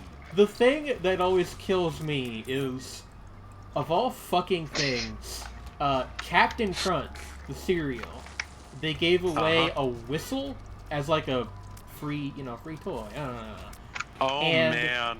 The whistle happened to emit a pitch at the exact right frequency that you could bypass the checks on switchboards. So, if you got one of these fucking shitty plastic whistles, you could get free calls. That is so fucking And there was good. a guy who went by Captain Crunch because he discovered that. Yeah, I've heard of that guy. Holy shit. And actually, like, this is, like, unrelated, but sort of related. One of my favorite Cracked articles from back when I used to read them all the time was in part about phone freaking. And they said that it sounded like some kind of, like, weird costume thing. And they had a picture of a lady with, like, a really big wig and a bunch of phones stuck to her face. just captioned hacking. Okay. Great. You know, it's an unorthodox kind of hacking, but a form of hacking nonetheless. Well, what was I gonna say? Steve Gates and Bill Jobs. Steve Gates and Bill Jobs. But, actually, here's a really interesting thing which, like, one person here might care about that's not me. Go on. Is that phone dial tones when you punch in the numbers use 14 equal temperament intervals.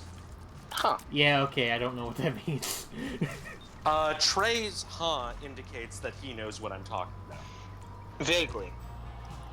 Yeah, basically, instead of dividing the octave into 12 equally spaced notes, da-da-da-da-da, like 14.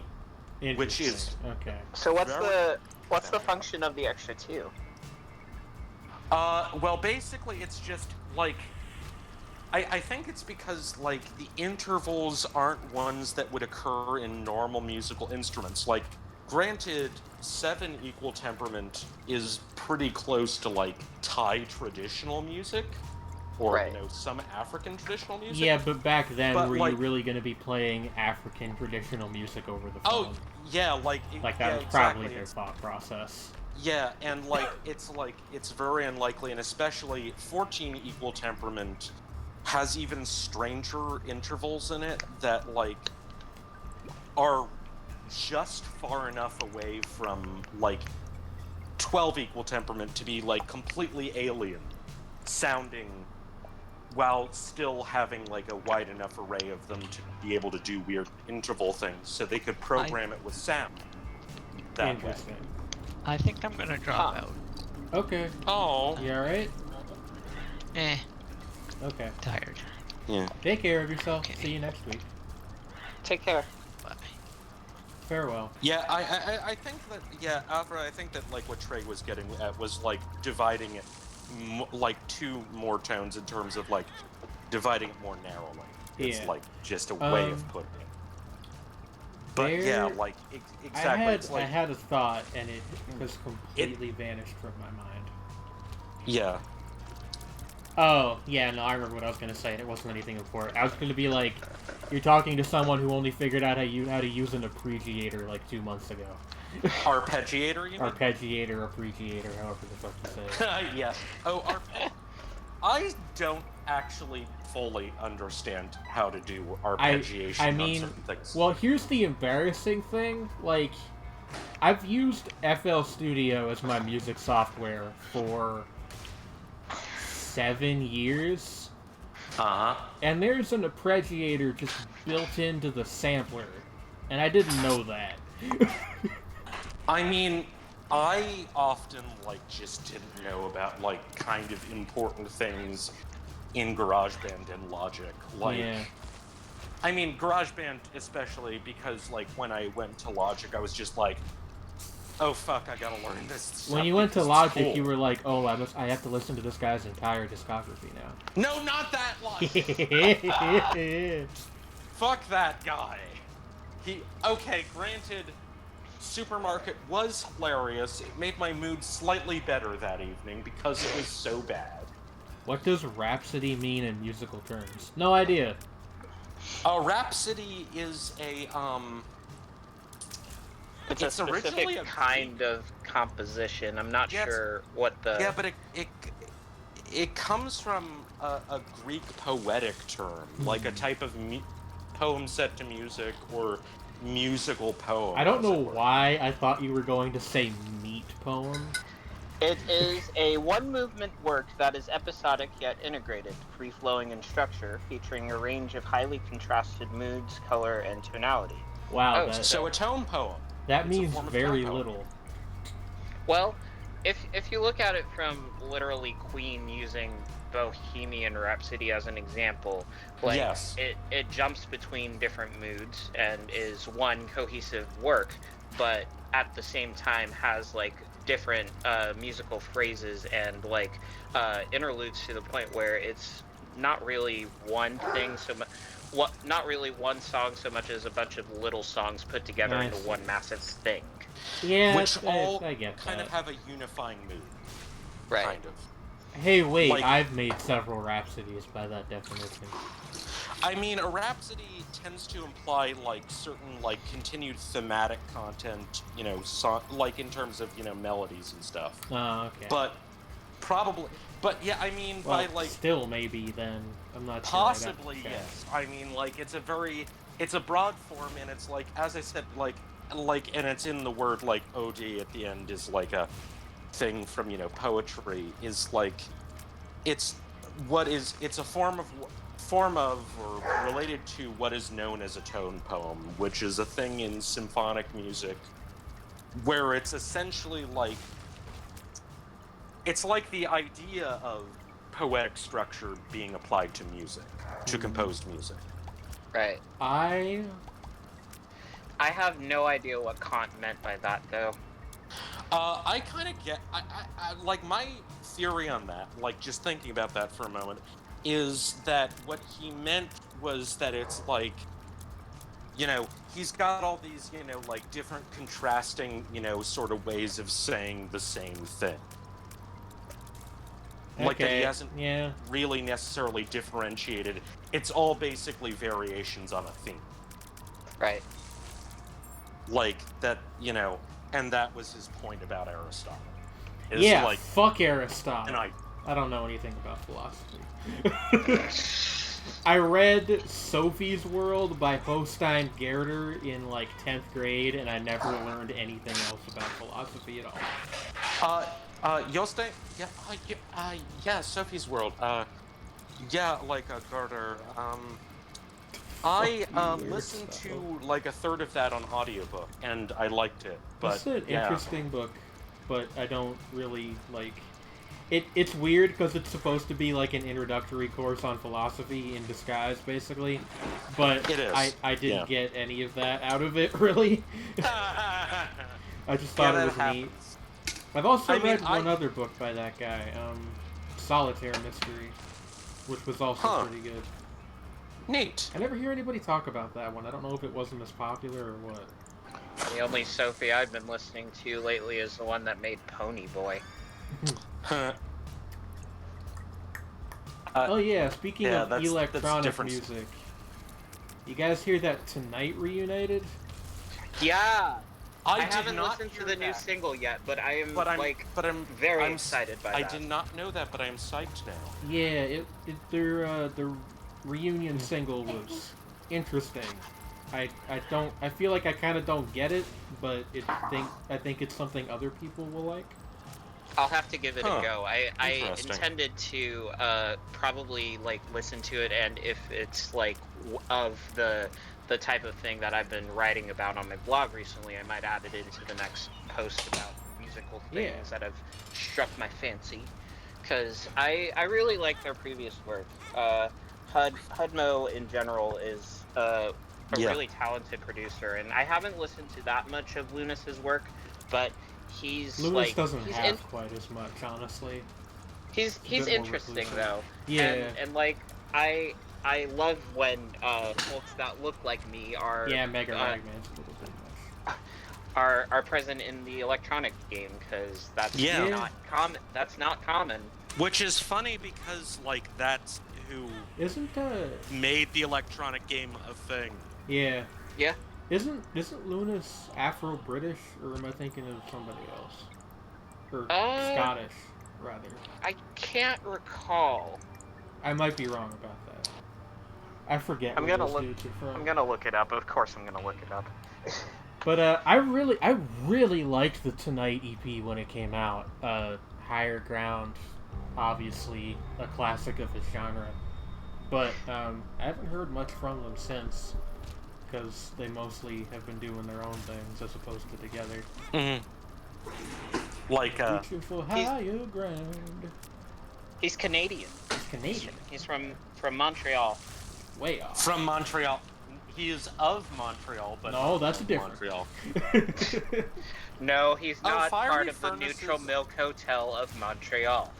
I have complicated feelings about Firely Furnaces, but I really enjoy Blueberry Boat while simultaneously acknowledging that it is, like, really kind of overboard.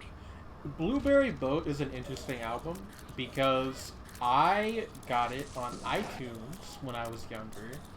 It was one of the ones that the iTunes singles program introduced me to. And I do not like most of the album other than Birdie Brain. I really like Birdie Brain. The rest of it I don't really... It's like, I don't hate it or anything. It's just not really anything It is like... On the one hand, I am both surprised and not surprised that they got the amount of coverage that they did. There was a lot of good stuff, and maybe Trey can back me up here, but there was a lot of good stuff on the iTunes single promo program back in the day. Yeah. Among other songs that I was introduced to through it, I figured out about Fireflies by Owl City about 3 months or so before it hit the radio.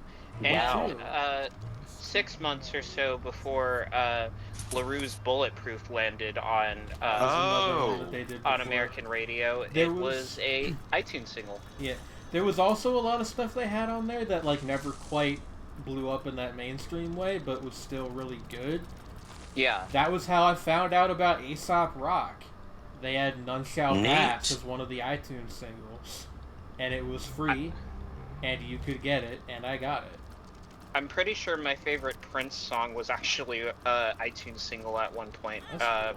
Black Sweat, which I don't know, maybe I might be thinking of something else, but certainly it was one that I figured out about because my dad actually got it, and I was like, I like this. But yeah, like, the thing about Blueberry Boat is, like, it's, you know, like, it kind of came up in that whole, you know, wave of, like, you know, indie rock with a sort of poppy lean, but it's basically a prog album. A really fucking weird prog album, too. Well, isn't prog by definition really fucking weird, though? No, I mean, yes and no. Most prog is weird in a fairly predictable way. To be brutally honest. I believe Sredni means weird by the standards of the genre. Yeah, like, I'm talking, like, it's like, there's some Resonance shit going on here. I don't know. It's been a long time since I listened to Blueberry Boat, or the Blueberry Boat. So it is possible I would like it either a lot more or a lot less now. Yeah, it's like, it opens with a 10-minute song called Quay Cur. Yes, it does. Yes, it does. I had forgotten about that pun. I actually remember my mom used to always, like, she wouldn't be actually angry, but she'd always, like, kind of yell at me, like, because I was always buying, quote-unquote, weird music on iTunes. Because my mom is, like, the squarest person alive. Love you, Mom. But, like, just, yeah, like... Oh, no. I didn't mean to pick that up. Oh, well. But, yeah, it's like, it... Oh, I forgot to turn screen share on. Let me do that real quick. Like, like, I'm looking at the track list again to, like, remind myself, because I was reminded of Chief Inspector Blanchflower, but I couldn't remember the title. And, like...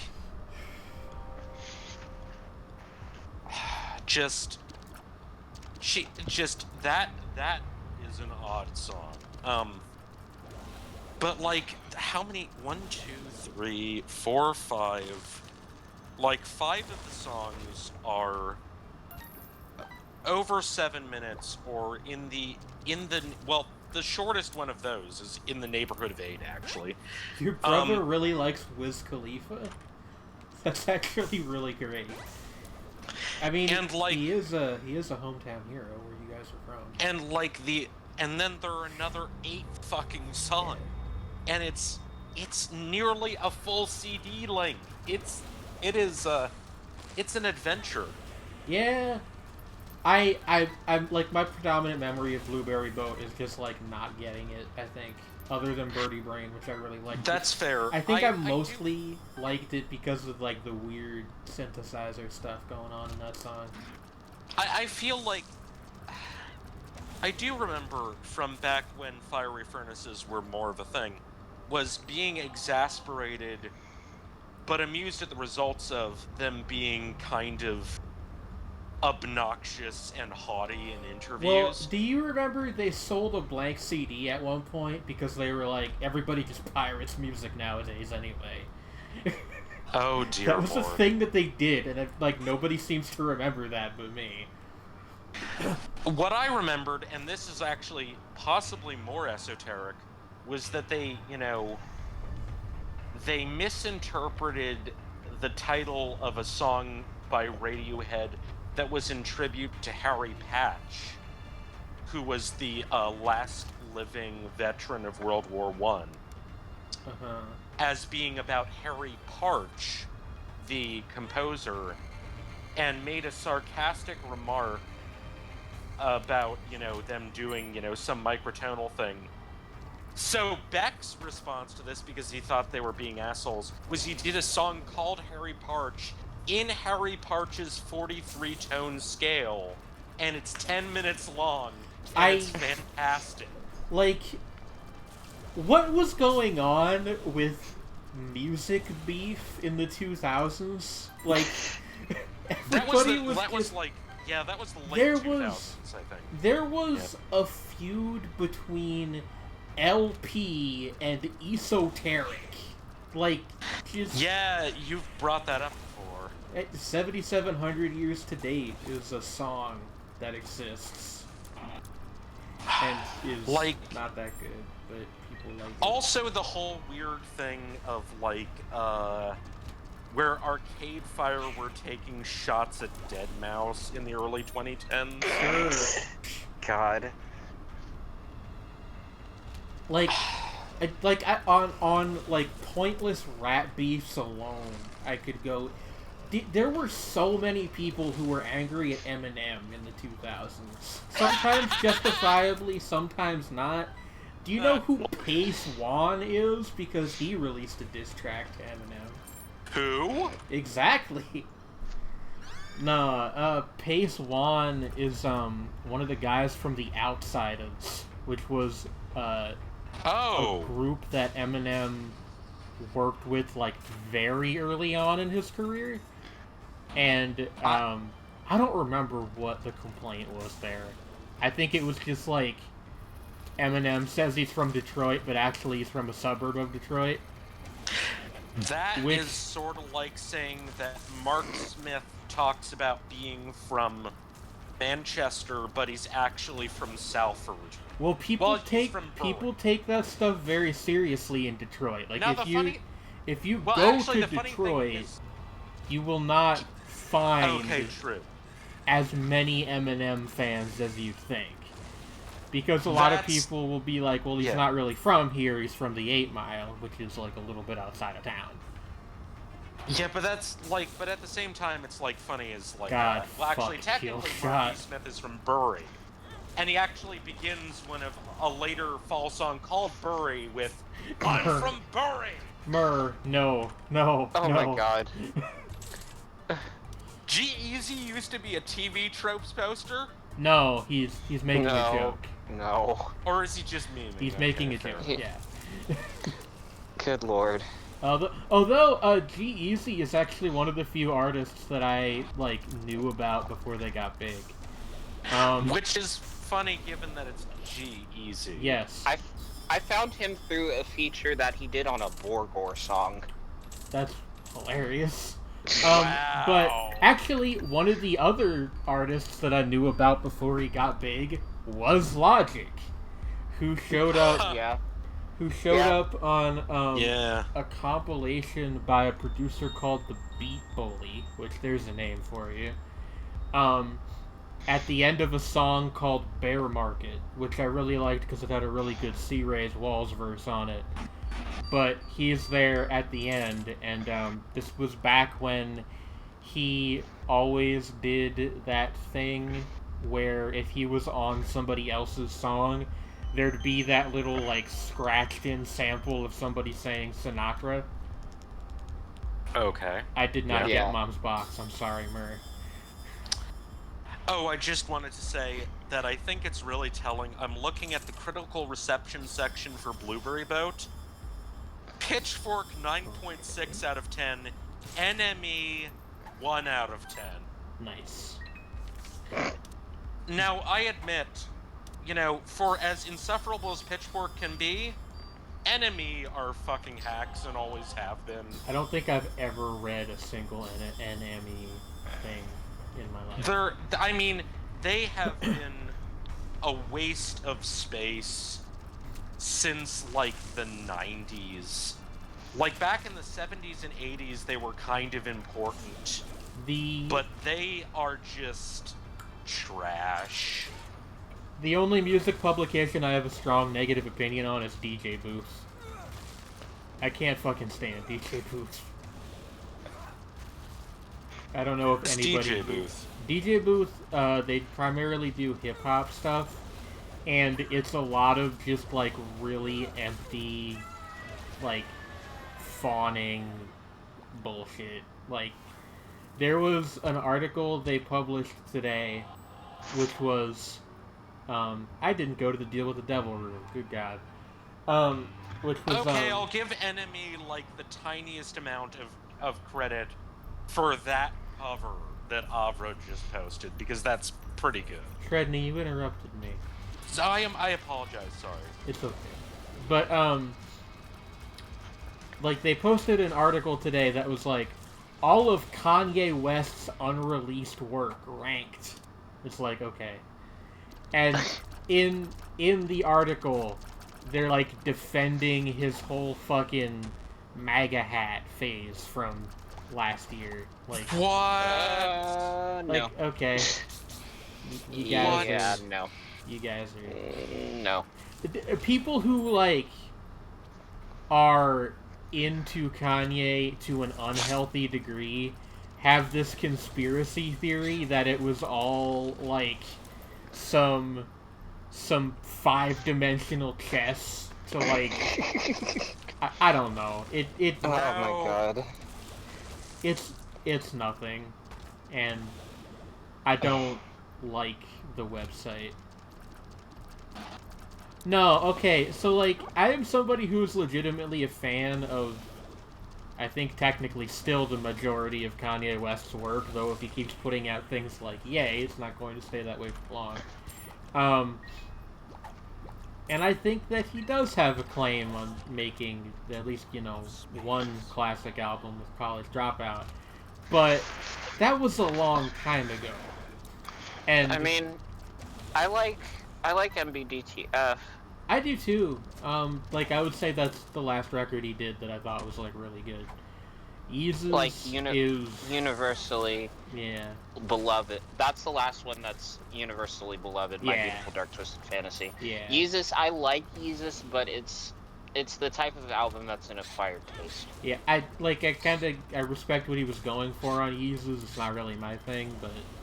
And it's definitely the point where you can kind of tell that he started to, like, indulge in his more head-ass tendencies. Yeah, like, there's that fucking I'd rather be a dick than a swallower line on Black Skinhead, like, okay. I if I'm not mistaken, that apparently, like, coincided with, like, like, an old friend of his just ceasing to put up with his bullshit.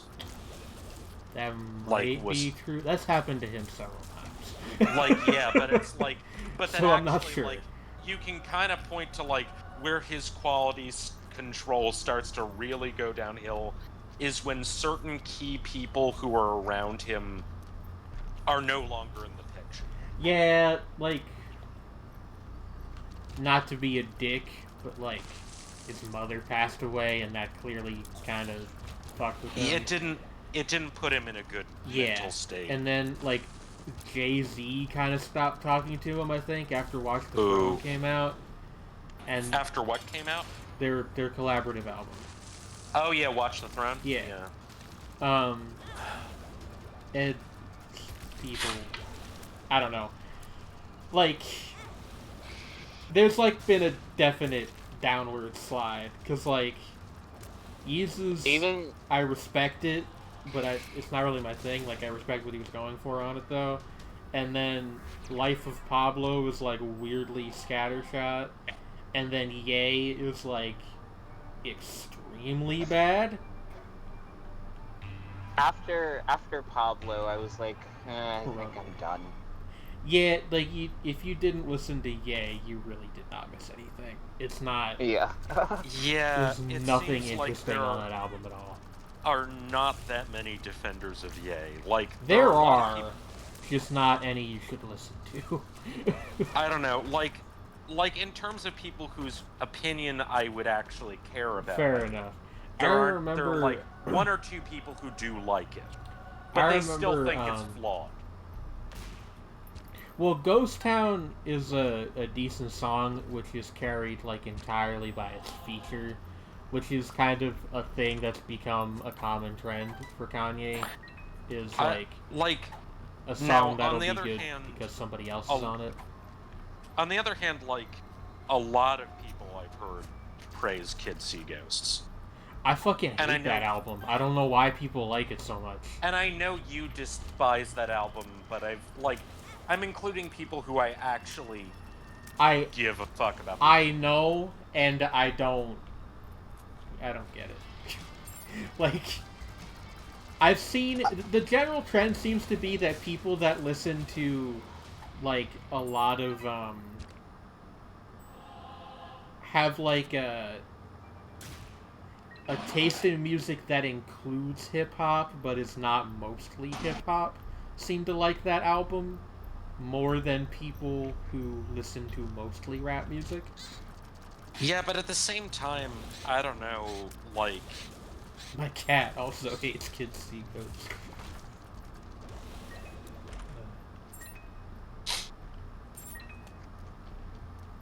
It's just, it seems like, I don't know, it's like... But at this, I don't know.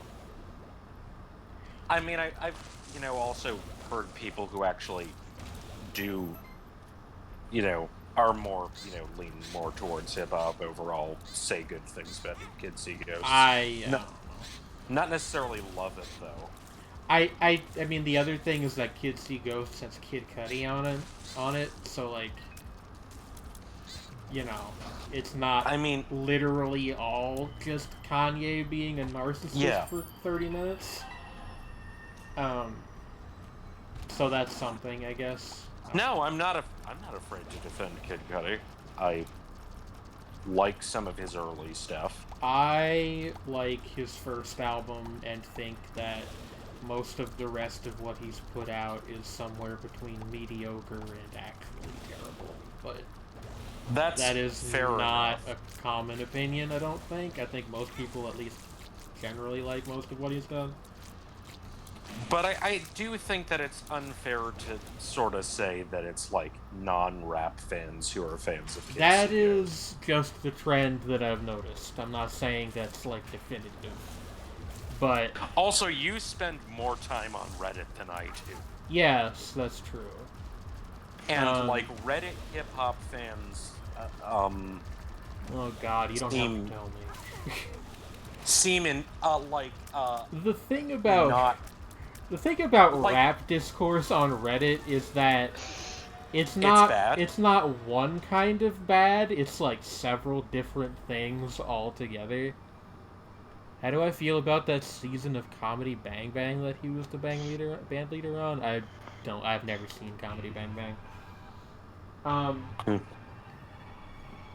'Cause like on Reddit, on r/hiphopheads, you have people who started listening to hip hop in like 2014 and refused to listen to anything older than You have people who are, or at least claim to be, like, actual gang members who make fun of the last group for being white and whatever.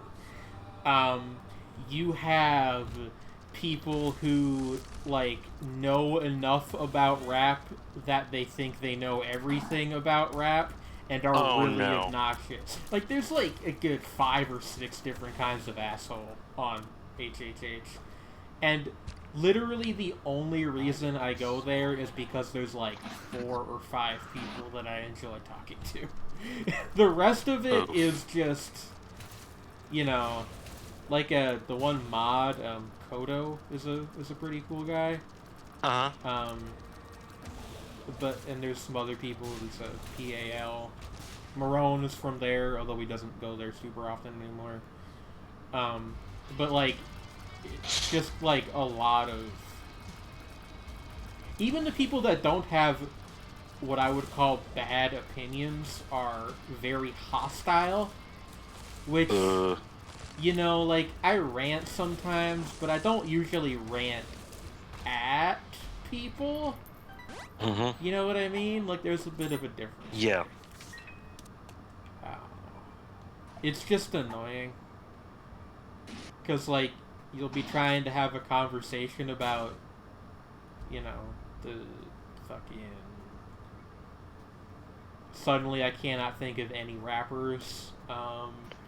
You know, like the 38 Special mixtape that came out. And somebody will be like, who? And think that they're being funny. Like... Oh dear. That kind of shit. And just... I actually, like I legitimately don't know what kinds of people are worse. Because, like, the whole, I'm a real thug crowd is also super irritating. Like, I don't know. Yeah. Also, like... How much of a thug are you if you're posting on Reddit? That's kind of how I feel, too. And, like, these people will inevitably have... like, no, flair, which is what avatars are called on Reddit. And they will have usernames that look like they made something in, like, a Get Your Gang Name generator from 2010. Dear Lord. It's just... It's very irritating. And then you have people who just, like... suck. Like, there's... I'm not going to name names because I don't want to start anything, but there's people who, like, obviously are there in bad faith and say dumb things on purpose, but never get banned because, I don't know. Because I guess that it's hard to prove bad faith. I guess. I don't know. Like... Although, I think... One mildly funny thing that happened a week or two ago was, one of the people on the subreddit admitted to being white and then got caught saying the N-word, so they banned him and made him write an apology letter to unban him. Oh my god! Which I thought was pretty funny. Everybody else was, like, super pissed about it for some reason. I don't know. Was pissed that he had to write an apology letter? Yeah! That... His bitch ass better. Good lord. I feel like music discussion on something awful cannot be much better. Reddit, Reddit.com is another universe. I've actually been thinking of, like, trying to start using the Rate Your Music forums, which are apparently okay. The forums might be, but, like, I haven't had a whole lot of experience with them. Like, the reviews are up and down. But apparently the actual community in the person who told me that was actually the guy that I mentioned earlier, Kodo. But yeah, like Avra and I have talked at length about the review culture around Rate Your Music, which is bad. Like, there are some cool people there, but, like, in general, it is real bad. But the forums quite possibly are better. Damn it, because it's actually people talking to each other. Yeah. That was kind of my thought. But, I don't know. But yeah, like, actually, like, I kind of, in a way, there are some, yeah, like, oh yeah, like, it's, I think the most amazing sort of, kind of bad RYM reviewer is, like, the person who is, okay, they have a couple of different qualities. They all seem to share these qualities. Mm-hmm. Their rating system is skewed in such a way that the vast majority of the reviews are around 1 or 2 stars because they consider 90% of music crap. Okay, or one they, of those. All right. Okay. Yeah. Or they, just have like a weird negative bias system. It's very bizarre. They often seem to, like, be very, very familiar with, like, a small handful of genres, but are just extreme, but they're ultra-crepidarians, which is to say, they believe that they're experts in many genres when they really only have, like, a strong amount of familiarity with one, and are very pretentious about every goddamn review they do. What is this copy pasta you've just dropped in my chat?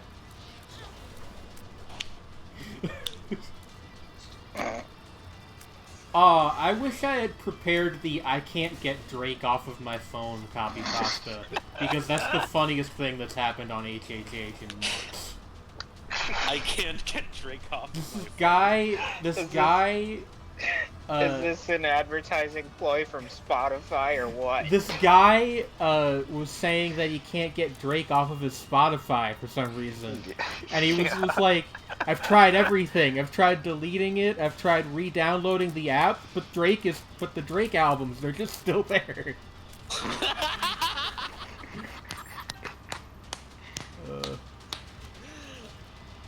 I mean, wow. Oh god, try pineapple ginger smooth. Okay, this guy. I've actually seen that one before, and it's very good. I don't remember what album it's for, actually. Oh my goodness. Pretty rockin', like myself. But actually, like, I think... but also, it's worth noting that a lot of the weird, like, extremely low review people also seem to, like, be super shady politically. That doesn't surprise me. Like, at least one, I am sure, is a Nazi. Like, there's this thing, and I noticed it on Analyst, too, which, like, different medium, but same shit. Yeah. Anyone who defines themselves by how much they don't like something is just, like, predisposed to be an asshole in every aspect of their life. Which will lead them inevitably down the road to Nazism. It's just, like, how things are.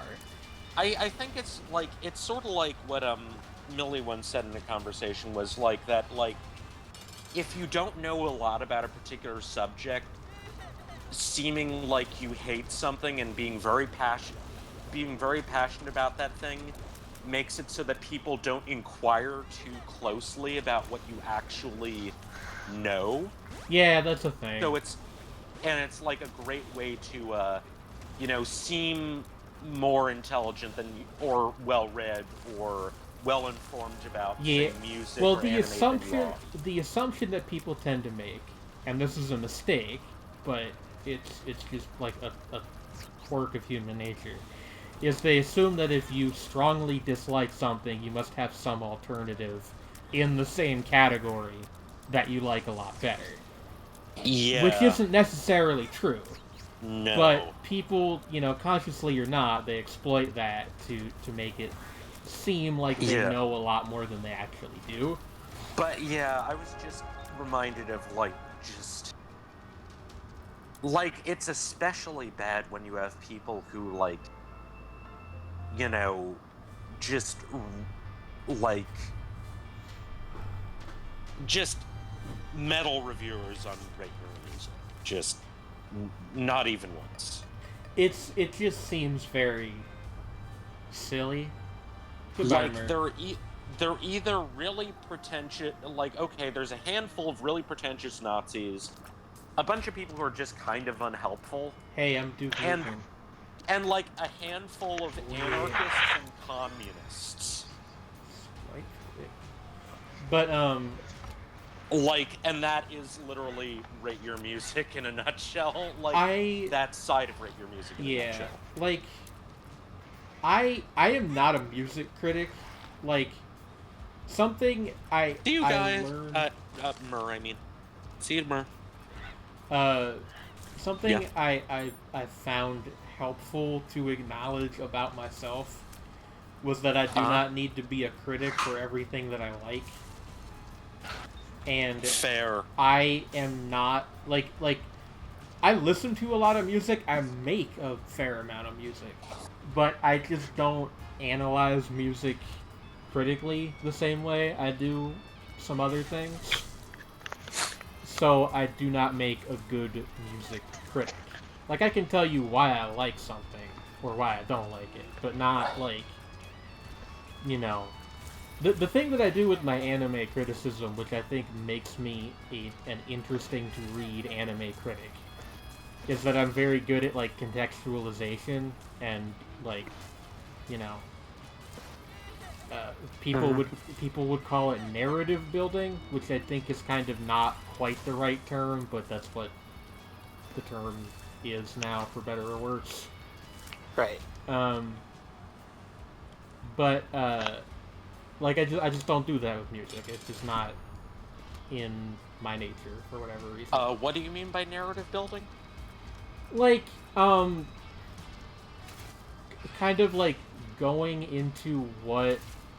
Well, there's two things. Kind of going into what a work is, like, about thematically, and also, like, how it fits into the repertoire of the people behind it, and also the wider cultural context. So, kind of lit crit stuff. Sort of, I guess. Like what The Pitchfork does for music. I don't know. Well, or like... Well, arguably also, like, tiny mixtapes when they're not totally off the wall. Yeah. Oh, I'm dead. Although I do occasionally like when tiny mixtapes are totally off the wall, but I have to listen to the album first before I get it. Yeah. Which is kind of a problem. But, like... you get... That's the thing that's the problem and the interesting thing about tiny mixtapes, is that the reviews are best read when you actually know the album. I kind of generally write things with the assumption that people have seen the anime that I'm reviewing. That's fair. But I do, like, clarify things in brief just in case they haven't.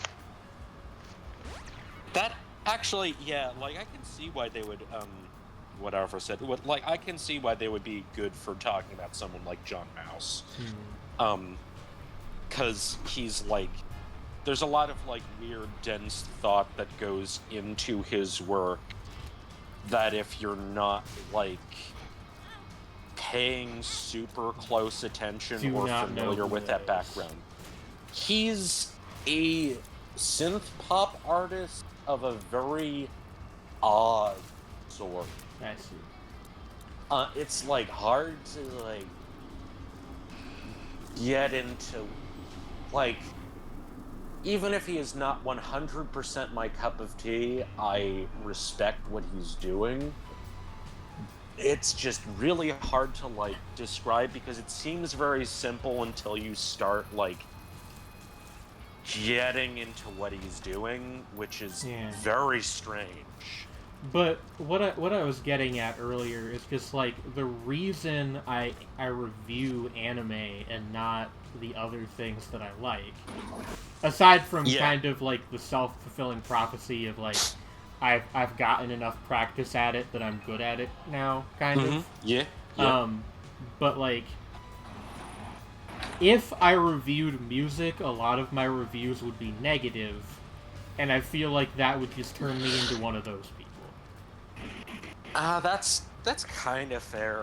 Mostly, I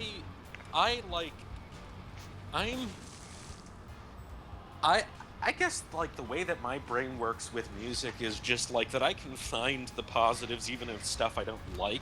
Well, I can do that, but, like, the thing is, I have not narrow, but, like, occasionally just sort of weird tastes with things, especially rap, which is, like, my genre of choice. Yeah. And, like, nobody wants to read a review that's just basically me saying, like, oh, I don't like Conway the Machine because he raps too slowly. Which is kind of, like, that's kind of the beginning and end of my problems with him as a musician. And that's just not very interesting to read about. Like, it's an aesthetic thing that I don't like. Yeah, that's totally fair. Like, and it actually, in that specific case, it's even worse, because the reason he raps so slowly is because he has a cerebral palsy. So, like, ouch. You know, like, that's a whole can of worms. But, like... Yeah, that's... Oof. There's other people who do that do not have issues. So that was just a bad example. Like, West Side Guns, the same way. What is the typing sound? Presumably someone is typing. Trey? Oh. Hi. I didn't want to interrupt you guys. No, it's okay. Yeah, it's just that it was weird because, like, the typing was, like, at the volume that your voice would have been. It was, like... No, it was fine. Yeah, it's like... Okay. Yeah, like... I totally understand that approach, yeah. Yeah, I feel like that's totally fair, Trey. Like, that's actually kind of what I do with anime. Like, obviously the specifics are very different because they're different mediums, but... especially if I'm reviewing something that came out a couple years or more ago, I will try to put it in the context of whatever was going on at the time. Like, I by sheer coincidence, I did 3 reviews in a row for shows that came out in 2006. Huh. So I was able to, like, sort of build up a little, like, overview of that particular year. So, like, have you read any of my anime reviews? The tiny handful of them that are out I read before one of them, but it was a while ago. You don't ever link them to me. You just tell me the name of the site, but I can never remember. All right, at some point I should just, you gotta like, because like I'm just sort of thinking is like that I tend to get into like more. The thing about when I review music, I'll admit that I get like hyper impressionistic at points because of the fact that like what's important to me in talking about music quite often is the emotional effect and the sort of like the thing is just saying this is a guitar with a phaser. It's like that's not interesting. It's like, but saying that, but the effect of that adds, combined with the chords and things, makes it feel, like this melancholy Sredni is on the Wikipedia like page for Made in Abyss. Out to sea. Is that true? I'm on the Wikipedia page for Made in Abyss? Look at the reception section. Really? Yeah. What the fuck? Congratulations, I think? What the fuck? That's cool. Praises the show for being a well-executed emotional drama.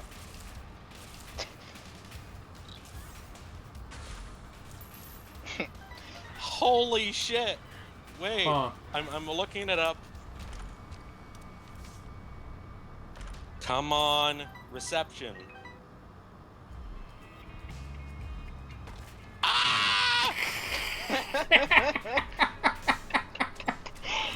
I was really proud of that. I was really proud of that line too. It's Holy a good one. Shit! Yeah. That reminds me that for, like, I don't know if this is still true, but the first couple weeks of it airing, if you Googled, Oh Maidens in Your Savage Season, my article for GGA was, like, the second result. Because holy crap! the English, the English release had, like, zero promotion other than the trailer. So, it was, like, a couple, like, the official streaming links and, like, the trailer and then my article about it. I don't know if that's still true. If somebody wants to go check, they can, but... Yeah, that's cool. Yeah, and it's quoting the section, although, like, the context of there are a couple lines here, and I guess this will give you an idea of the kind of writing that is...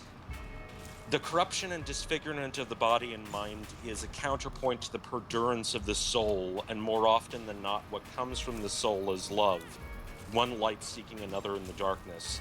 The manner in which the show approaches this conclusion is often brutal and alienating, but the final answer is pure, simple and pure. It sings. What sings? The way the way that the show approaches that conclusion. That was an attempt at a joke. I apologize. I understood, but yeah, like it also is telling of how much I liked that show and how much it means to me. And I'm on the Wikipedia page. What the fuck? Yeah. What the actual fuck? I am now remembering it's that... It's not a recent edit, it's been there for a while. Holy crap! Now remembering that for the longest time, the Serial Experiments Lane page on Wikipedia cited the TV Tropes article for some reason. It was just very peculiar. Oh my fucking... I'm on Wikipedia! My proudest achievement on Wikipedia is writing the article for my favorite video game. I have actually never done a Wikipedia edit that was not, like, a grammar correction or something like that. So what happened was that I was in one of my classes that I was taking for my information studies minor at school, and what we did, one of the assignments was expanding on a page on Wikipedia that was a stub. So, like, something that didn't have any information on it about it, pretty much. And I was like, can I do the article for Tiny and Big and Grandpa's Leftovers? Because I know a lot about it, and, like, there's nothing on Wikipedia about it. So, one thing led to another, and that ended up being my project. And I scored well on it, pretty much, too, because, like, the whole thing was, like, written with, like... with love, you know? Yeah. Because it's about something that you enjoy. Yeah. I don't know if either of you have ever read any of my anime reviews, but I try my best. I have. It's just been a while. Yeah. You can, if you want, you can go look up the one that I put up today. If you want to go to analyst.co, it should be in the review tab. But that's up to you guys if you want to do that or not.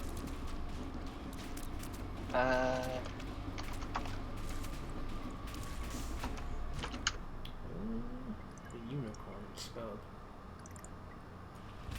God, we've got like an hour of show left. Yeah. I think that we had a lot of energy early on that we kinda burned a little bit of, but we're thriving. We're still going. Yeah. I quickly have to use the restroom, but I just posted on Twitter about this because oh my god! Did I make your night? Yeah, it's my I mean, that's my favorite anime. So probably, maybe. Actually, it might actually be my favorite anime. Holy shit. Oh god. Ah! Ah! Ah! Ah! Go to the bathroom!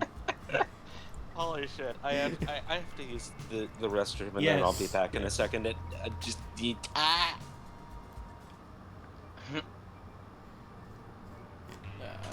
How are you, Trey?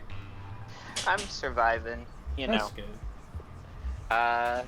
Still looking for a job, but writing, and going well with that, actually, because I started not one, but 2 recent personal projects that are going pretty well.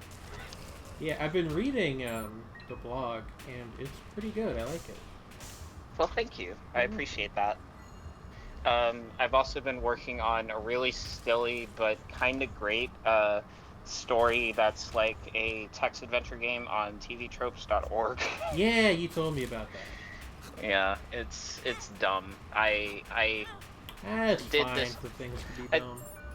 I did this whole thing where like the setting of the adventure is basically the forum games section of the forum, and the main character ends up like going from there to like Yakfest and like traveling through all the different threads, and they're represented by different like places within the city that it's like set in. It's a whole thing. And encountering the ghost of Fast Eddie. No. We haven't gotten there yet. I don't know if I'm gonna dive down that rabbit hole. He's probably not dead. Probably. Yeah. I mean, hopefully not. Yeah. I don't know the fate that befell Eddie after he left TV Tropes, because man, that man is gone. You know, I don't blame him. Like, yeah. You know, it's a lot of responsibility. Absolutely. What have I been up to lately?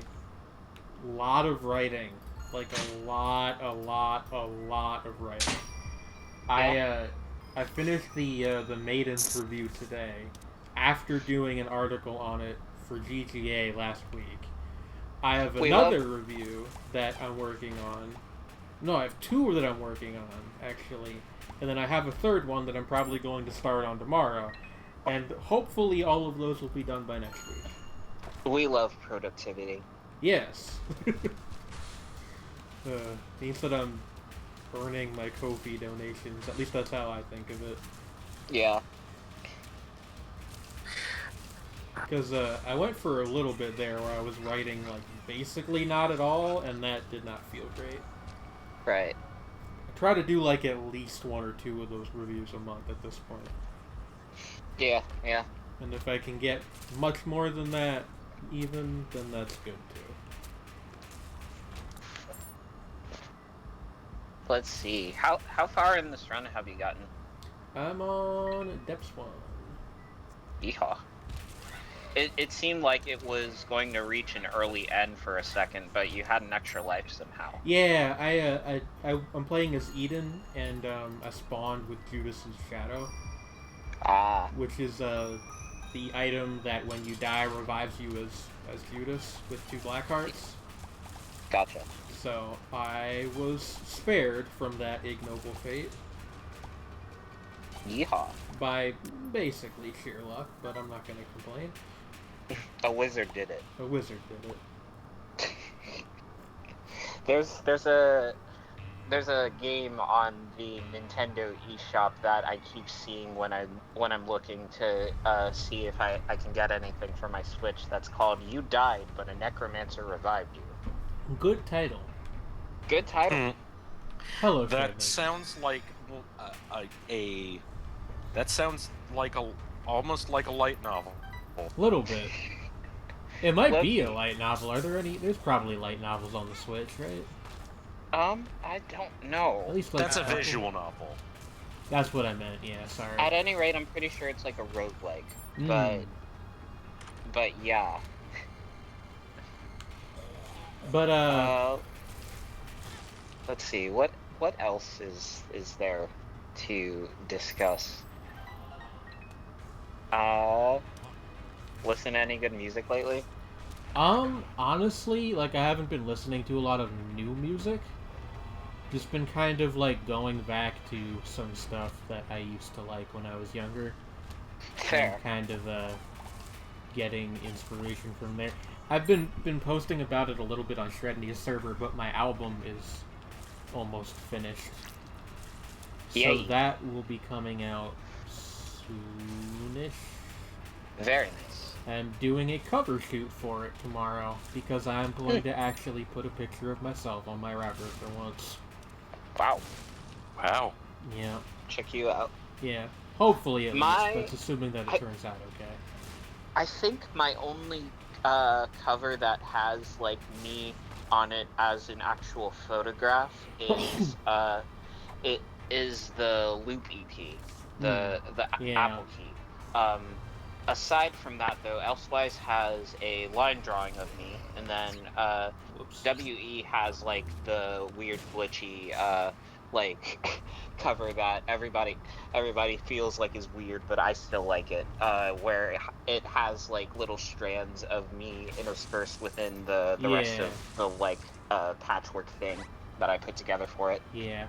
I've technically been on one of my own album covers before, but it's like a picture from far away, and like I've messed with the color balance and stuff, so you kind of can't tell that it's me. Right. And that was also a compilation, not like an actual album. Was the so there's a cover that we put together for Skella 21 a couple of years ago where it had a shirt that that had like the skeleton inside a space. Yeah, helmet. that was my actual shirt. So I guess technically that was a picture of me. You couldn't see my face. So technically speaking, yeah. God, that's a throwback. Yeah. Gomez, one of my favorite songs that I've made was on my side of that EP, and I don't actually remember what I had on my side of that album. And let's see, what else did I do for it? The cover that I did for my side was like a pixel art version of me. Like half was my face and the other half was a skull, because we were still Skullboy at that point. Yes. You know, good times. Yeah, I think that Skullboy was a good like group name, but I do like Diamondfish better. Diamondfish sounds like sounds like more of a label, I think. Yeah. Although the Skullboy brand, of course, I still have emotional attachment to it because that was essentially how we became friends. Yeah. Also, I had like an actual thing that somebody drew for me for Skullboy, which I cannot use anymore because I kind of had a falling out with the artist of that. But that's a long story that I'm not going to bore you all with. Oof. So it goes. Yeah. Relax. Yes. Thou art a big baby. Yes. I'm a big baby and I dance like a man. Hey, Sorrow, I'm officially cited on Wikipedia. It's true. Yeah. I was very flattered to be brought on to like review things with those guys, but I didn't think it'd come of it. And it's like, it's a small thing, but it's like, what the hell? It's validating. They said they kept asking what wouldn't happen if Sredni got cited on Wikipedia. I guess we'll never know. They didn't want it to happen, so of course we made it happen. Just look on the page for Made in Abyss and scroll down to reception. I am quoted there. Just... I'm still flailing. Trey just told me, and I'm still flailing. Do you mind if I wild out? It's like... Don't mind if I wild out? I mentioned right after Nick Creamer from Anime News Network. That's crazy. Like, that... What the fuck? Yeah. I am happy for you. But yeah, okay. But yeah, this... Yeah, just so you know, Jane, that when I tell you to watch Made in Abyss, it's coming from somebody who's been cited by Wikipedia. I know. I want to get... I don't know if I've shared this list publicly, but I have like a short list of shows I would like to finish before the end of the decade, and that is one of them. What are the other ones? The other couple are Rolling Girls, which I'm working on. Mm-hmm. High School Fleet, which I think everybody has forgotten about. Yeah. But yeah, that show is fucking wild from the one episode that I saw. Yeah. Flying Babies, which was the short by Gyneco from earlier this year that I didn't. Oh yeah, I thought it was Hoolaying Babies. It's both. It actually. It's both. It has both titles. Like, it's not like an English version thing. Okay. It's Flying Babies, Hoolaying Babies. I've been meaning to watch that for a while. It's very good. I just kind of fell off of it, but it's not going to take me long to finish it. That's it's like 3 minutes per episode, I think. Yeah, it's one of those shorts that I like. There are a handful of short series that I really want to either catch up on, or that I've been meaning to see. Ones that I have to catch up on would be Look Your Ears Are Showing, because Catboy Yaoi. What the hell was the other one that I wanted to finish? And also actually watch more seasons of TQ and actually get into the meat of I, My, Me. TQ ended. Did you know that? I forgot, but there are enough seasons of TQ. Yeah, I know, but it's just... I've been telling you to watch it for so long that it ended in the meantime. No, I watched one season of it, like, in one sitting. Ah, yeah, I mean, it's short enough that you can do that. Like, but the problem with it is that essentially every season you watch, it's like snorting a line. You're not wrong. And it's extremely unhealthy to do, like, multiple seasons of Take You in a short period of time. You know... I just fucking died. But, Same with I, My, Me, because just watching one episode of that fucked me up. Look, I, My, Me is... Like... I think the one time I was talking about it to somebody and I likened it to watching an anime from another dimension. And the closest thing to it is, like, Pop Team Epic. To me. Dang. Kinda, like... It's got some of that same ethos, but I think that I, My, Me is honestly way fucking weirder. I have, like, a lot of, like, and that's another show I need to finish, or get past the first episode of. Because it's like, I have a ton of respect for Pop Team Epic, but it is exhausting. I think I, My, Me's thing is that it's not as, like, frantic, but it's way... weirder. Yeah, there's something tonally off about it. There's two or three episodes of the one season where it just turns into a straight sci-fi anime, and then after that, they never bring it up again. And of course not. It's just... Why would you? That's just kind of the whole show summed up right there. Yeah, like, I mean, granted, that does kind of remind me a little of, like, another show I need to, like, finish. Space Dandy. But, like, no, on crack. Yeah, like, Space Dandy has a little bit of that going on, but... Well, it's because Space Dandy has, like, an in-universe justification for why it's like that. Yeah, I, My, Me is just weird. Like, I, My, Me is, like, full data. most of the things that I would compare I My Me to are not anime. They're like manga that never got anime. Like Wanderings of Girls Group 7 and Nickelodeon and stuff like that. Oh yeah, Domen Seimon. Oh yeah. My. Oh, I need to read more Domen Seimon. Yes, you do. So does everyone. I really. My horse is bigger than yours. What? My horse. It was bigger than his. Wait a second. I think I've seen that set of panels. No, we're talking about the game. For once. Not everything is anime. But it is parallel to some weird thing that shows up. No, it's not in a Domen Seimon thing. It happens in a Shintaro Kago thing. No, we're not talking about him. Not everything is anime. Same hat. No. Same. Okay, same hat. We can talk about same hat, but nothing else. Same hat. Same hat. Shintaro Kago, incidentally, is also really fucking interesting. No, like, I'm sorry, but that one's a little bit too over the line, I think. It's a little too hardcore, yeah. Yes. Jane, can anybody defeat the quad laser? What? Can anyone defeat the quad laser? It's only a 2 laser.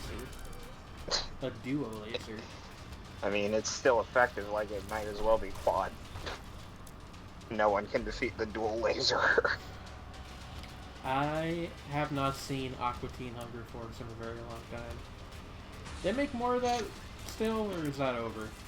It ended in like 2015, I think. I figured, but I wasn't 100% sure. Yeah, that one's wrapped up. R.I.P. Put a nice little bow on it. Yeah, just... I got time for one more round, so I'm gonna go for it.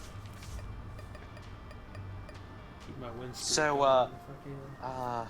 But okay, are there any other series that you're planning to finish by the end of the decade? I had another one, and I can't think of it now. Oh. It's Rolling Girls High School Fleet, Made in Abyss. Living Babies. And there was a 5th one, and I can't think of it. That's very strange. Oh, wait, no. The reason I can't think of it is because I finished it. It was Madoka. Oh, yeah. Yes. Yeah. But, yeah. I should rewatch Madoka. You should watch something new so we can start our podcast finally. Oh, yeah. But we need to both, well, in your case, rewatch. In my case, watch Speedgrapher. Yes. I've been waiting on you to give me the okay for that. Is that like us both listening to when you initially did the thing with the Logic album? I don't know if Speedgrapher is actually bad. It's been too long since it's been a while. Yeah, it's like... I suspect that it's bad, but I'm not sure. Yeah, I have the suspicion that it's interestingly bad. Like, it's not going to be boring. We know this. Like, that is one thing that we have both independently confirmed. But, anyway. Trey had talked about some of his already. You got any personal projects going on, Sredni? Personal projects.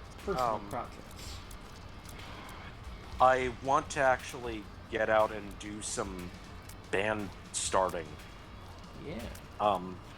Yeah, that'd be a good thing.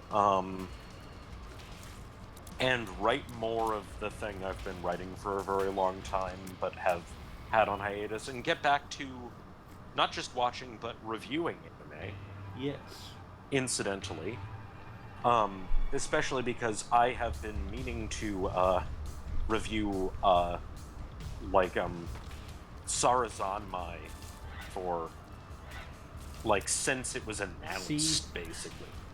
The thing that you've got up on me as far as your gig with doing that is that I have deadlines, unfortunately. Yeah, the nice thing about the fact that it's an amateur publication in the sense of the original sense of amateur publication. Like that it is not, it's basically financed out of pocket by the editor-in-chief. And that, it's basically, if you are interested in a thing, you select it and you just do it when you get to it. Yeah, it's a blessing and a curse. GGA is technically that too, but we try to adhere to jet deadlines just so people know what is when. We just try to make sure that somebody has a review every week. Somebody. Like, there's one guy... Well, we also do a lot of stuff. With, like, it's... we do not. We have one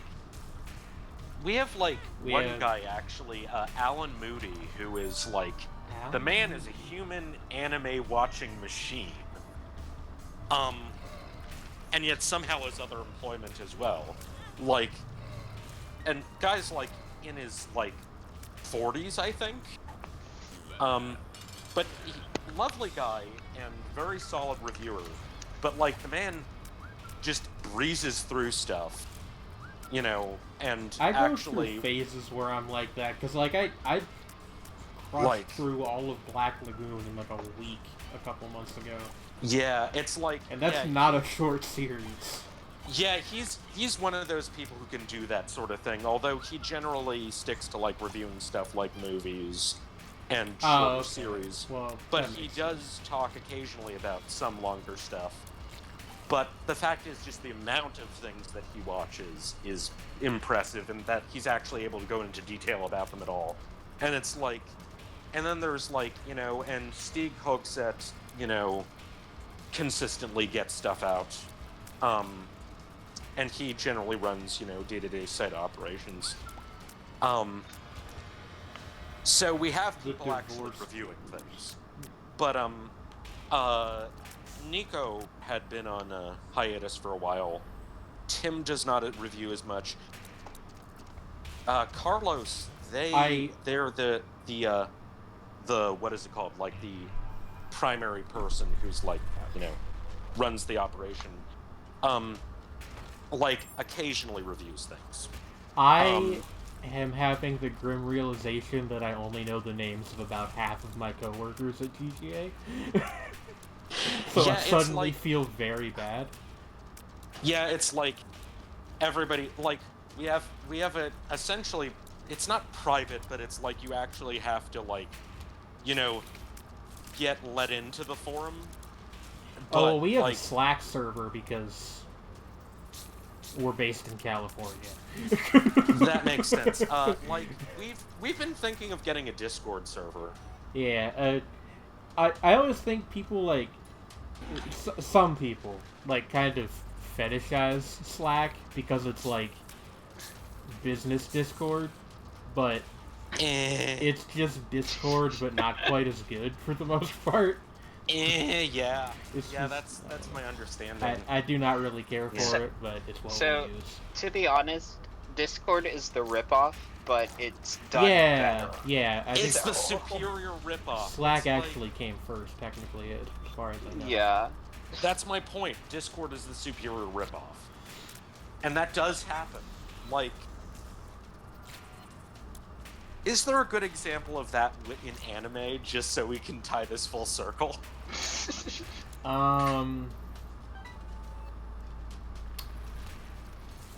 Fucking Kill Most Kill. people. Many people consider the Digimon anime to be superior to Pokemon. Yeah, but those aren't actually similar. They just have similar names. They have a vaguely similar premise and toy tie-in thing going on, but they are pretty different. But then again, that's also why many people consider the Digimon anime superior, is because it's not really, it's about that, but it's not really about that. It's about kids doing stuff. And kids be and Tamers is about the meta. And also, it has direct ties to Serial Experiments Lane because it was written by Chiaki fucking Konaka. No, but Oh yeah, and also the D-Reaper, because of course children need to be traumatized in that exact way. Some people would say Gurren Lagann. I'm not one of them, but... Yeah, but okay, Kill la Kill, you said? Yeah, it's like a direct rip of one of the Cutie Honey series, in terms of, like... That kind of makes sense. The plot line. I shouldn't say direct rip, but it's very heavily inspired. Yeah. Also, there are, like, Gurren Lagann is the same with Gao Gaigar. There are obnoxious Super Sentai people who just say that, you know, what is it called? Tokusatsu fans. Who, like, go off about how Madoka's plot is extremely similar to, this one Kamen Rider series that, Genro Birchi worked on. But I kind of get the feeling that it might be another one of those cases where it's essentially his much tighter rewrite of it in some respects. Yeah, I mean, it's the same guy. I don't know if you can rip off yourself. I mean, you can, but I'd say it's more, and especially in this case, that it is taking the same themes and ideas and just doing something different with them. Yeah. And also, like, there's even, apparently, like, from what I can tell, like, even richer subtextual stuff in Madoka. You guys... That's not so much in the original Kamen Rider stuff that he did. You guys where he's more restricted. You guys feeling tired this stream? Is there any tired energy in the chat? Not yet. Not yet. Tired? No. I kind of am. I think I just woke up too early today. Fair. I mean, I woke up pretty early for me, but I've just been cruising. Came back from work. I see. Well, I'm glad we can be your after-work accompaniment. Yeah. Nice. I need... Tamer's another series I need to finish, but what I have seen of it is very, very good. I'm not trying to shut you down, but I feel like we should put a little bit of a cap on anime for the rest of the show, because a bunch of stuff is ending next week. So, like, we're gonna be here again this time next week to at least some extent. Hey, I forgot. What? In the time that I was not here, I went to a concert. Oh yeah, you did. You did last week. And it was a performance by Boy Harsher, who are an EDM group. Not EDM, EBM, rather. EBM. Electronic body music. It's a... slightly different thing. It's a very different thing. I'm sorry. It's just like, because... No. I am dead. That's why I made the... gurgling noise. We've got like 10 minutes left, so I don't want to just kill the show. Do a run as forgotten. But EBM, electronic body music, is was sort of an outgrowth of early industrial that married it with early electronic dance music, and they kind of mixed that with elements of early synth pop and industrial techno. And, they have, there's their vocalist, and then there's their sort of, beats guy, who also occasionally, as part of the rhythm section, plays an electronic drum with a single drumstick while operating multiple synthesizers. And, surprisingly, they have an incredibly compelling live show, and were fucking fantastic. And went hard as fuck. I am remembering somewhat forgotten 2000s rap act Edan, who was kind of famous for the fact that he would rap and DJ at the same time. Huh. Which is very silly, which both of those things are hard, and doing both of them at the same time is nonsense, basically. Yeah. I like Edan. He hasn't really done anything recently. He had a feature on the last Homeboy Sandman album, and then I think he kind of receded back into the mist. Homeboy Sandman is one of those names I occasionally hear, but hear nothing in particular about. Is honestly, like, he's not a bad artist by any means, but he's one of those guys that I've kind of just never understood the hype for. Yeah, I can understand that. Very, like, Q-Tip influenced rapper. Fair enough. He's not okay. a bad... He's got, not a bad influence to have. He's got a trio of, like, short mixtapes with A$AP Rock that I like. Yeah, I'm aware of those. But, he's okay. Huh. You know. That's fair. His solo albums, in my opinion, tend to be very corny. There's a lot of, like, that makes sense. Like, rapping about how you should become a vegetarian and stuff. It's very, again, very Q-Tip influenced, for better and worse. Oh yeah, I did want to mention, the opening act for, Boy Harsher was Olivia Neutron John.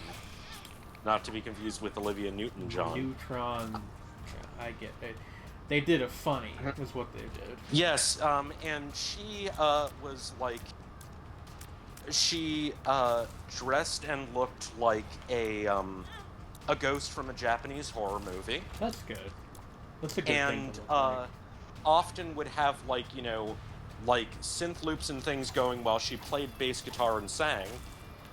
And also occasionally played keyboards and sang and did all kinds of other weird stuff. And, felt like, you know, she came out of, like, you know, one of those tracks off of, like, a cassette compilation from the 80s where you're like, you've never heard of this artist, but you're like, this is actually pretty good. This is really good, actually. I like and then you find out they have, like, a single. Like, or no, 2 singles and, like, a few compilation tracks. There's a lot of rappers like that, too. Yeah.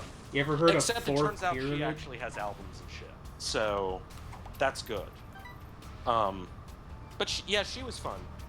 Although, Boy Harsher absolutely killed it. So, you know, it's like, when you have, like, a genuinely good opening act, and then just the main act just kills it like that is, you know, it's a sign of quality on the main act that they just, like... Hey, remember when Lady Gaga had Miku open for her a couple times? I did not know about that, like but 5 it years makes ago sense. or so.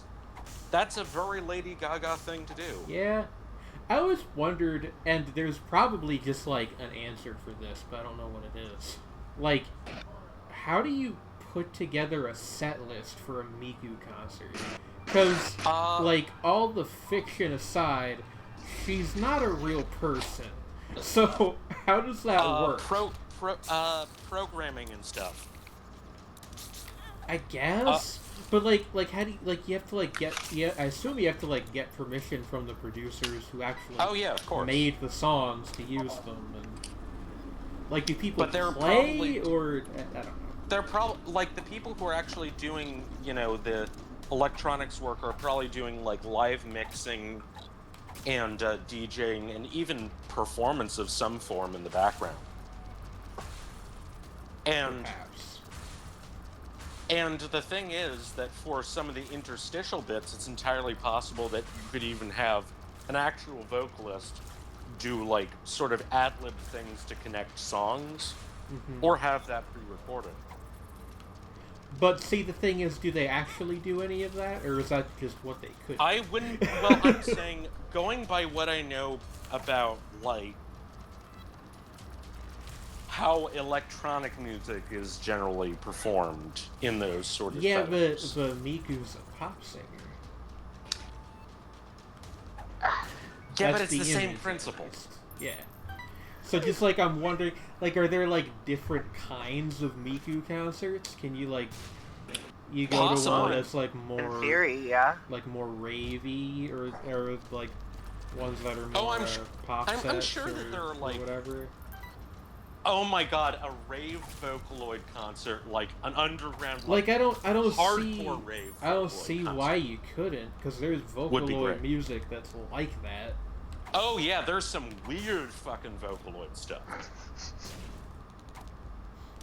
This reminded Also, me, incidentally, a couple years ago, there was a Hashi track which had Miku rapping on it, and I kind of wondered why nobody thought to do that before, or if people had and I just didn't know. Well, there might have been some, like, obscure, producer who did stuff like that earlier, but it's entirely possible that, like, aside from someone like that, that it just hadn't occurred to somebody with a big enough platform to make it a thing. Avra brought this up, and I'd actually wanted to talk about this during the show, but I forgot about it. The producer Cashmere Cat released an album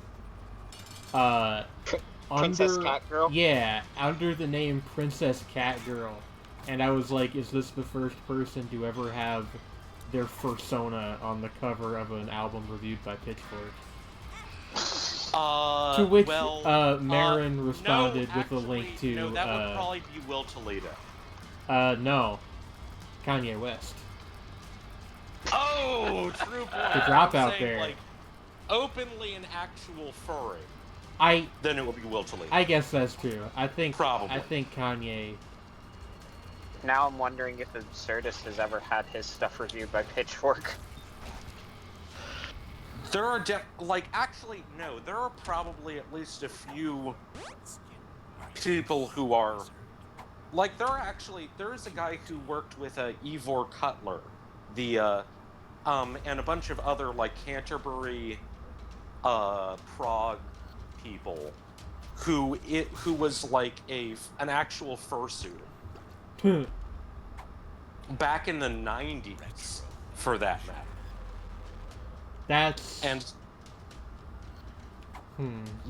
Yeah, like, this guy was a very serious, what is it called? Like, avant-garde prog musician who also happened to be a, that was weird. He was a bear in the gay sense.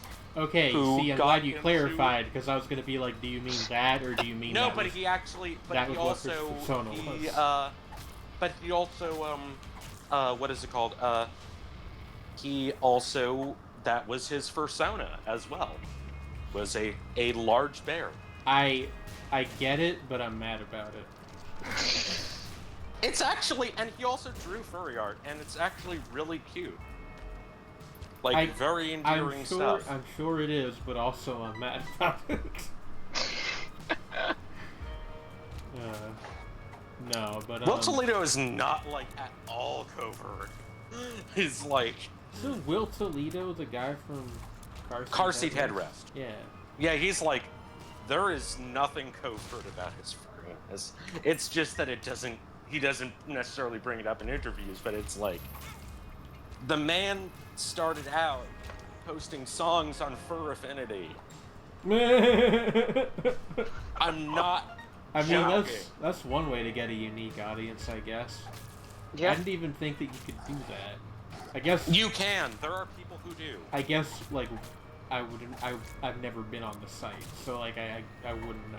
They have ways of hosting, like, various forms of media. That makes sense. I just have never thought about it before, I guess.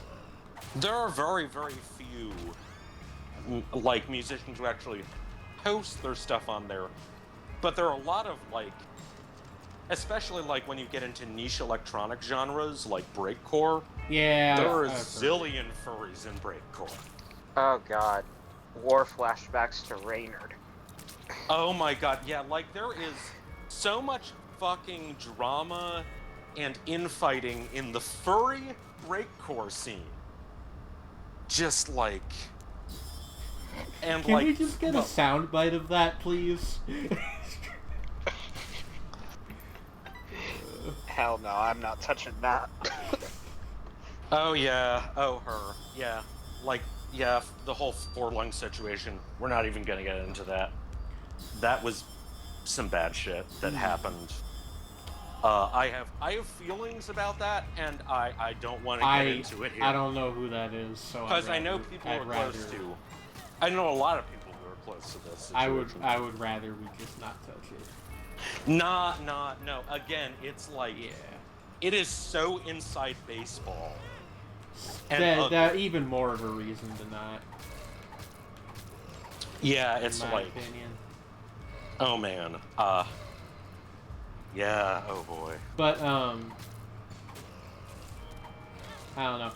Going back to what you said earlier about like weird one-off artists that appear on like synth compilations. There's a lot of rappers like that too.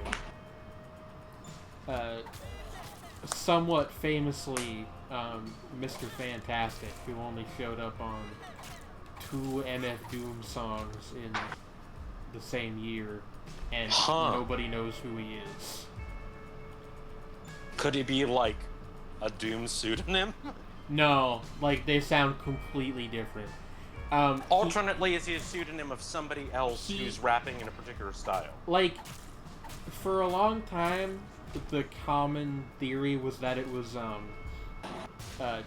Del the Funky Homo Sapien doing like an affected like gangsta mannerism.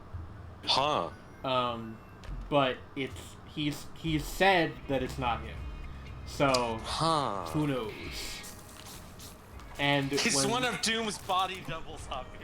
I mean, I guess you never know. But I mean, that's possible, actually. Like, somebody asked him about it, and he was just like, "Oh, it's just some street dude I knew." So who knows?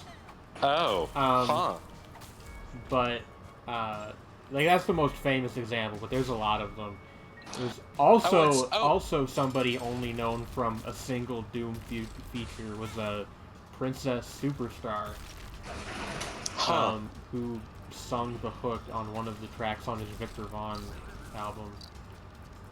And there's also like, I don't know if there are any other credits for the rapper Mexican girl on Death Grip's Lord of the Game. Because they just knew some random ass people. That's entirely possible as another example of that. She might have been like affiliated with Fire, which was MC Ride's previous group. But like, but the thing is that I don't know if she has like any other. She might have a few other like credits, like she shows up places. But like, in terms of actual albums or singles or whatever, nothing. Yeah, I used to listen to like a lot of compilations from the mid-2000s, and you will just... Avra brought up the exact same example as me. I saw. But like, you will find a lot of people who recorded like a couple verses and then were just never heard from again. Oof. There's even a guy on the first Def Jux label sampler named Fourth Pyramid who has the one song and then nothing else for the label.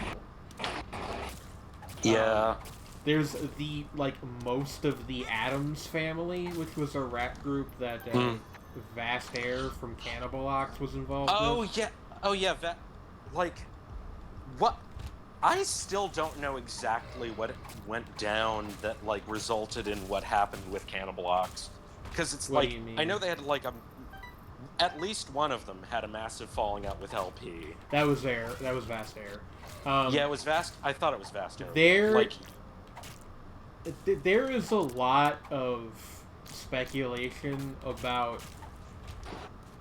to put it in very loose terms, whether or not LP is like a shady dude, or was when he ran Def Jux. Because most of the people that were signed to Def Jux don't really want anything to do with them anymore, with the exception of Despot. Like, that's weird. Like, Aesop Rock doesn't work with him anymore. Rob Sonic doesn't work with him anymore. I mean, it is. Cage doesn't work with him anymore. Although, nobody. As you said, that it's like, it's entirely possible he was a shady dude and might not be anymore. But that doesn't change the fact that he quite possibly was a very shady dude. Yeah. We will probably never know. There was apparently like a bunch of disputes about what to do with the unfinished King of Hearts album when Kamuteo died. Oh. There's like a whole bunch of stuff that's possibly like a root of a lot of stuff. But, not to cut us off, but we're a little bit over our, allotted time. Yeah, our time window. And we started a little bit early, too, so you guys got like an extra 10 minutes of show today. But, that's gonna do it for Shapes and Forms for the week. Yeah.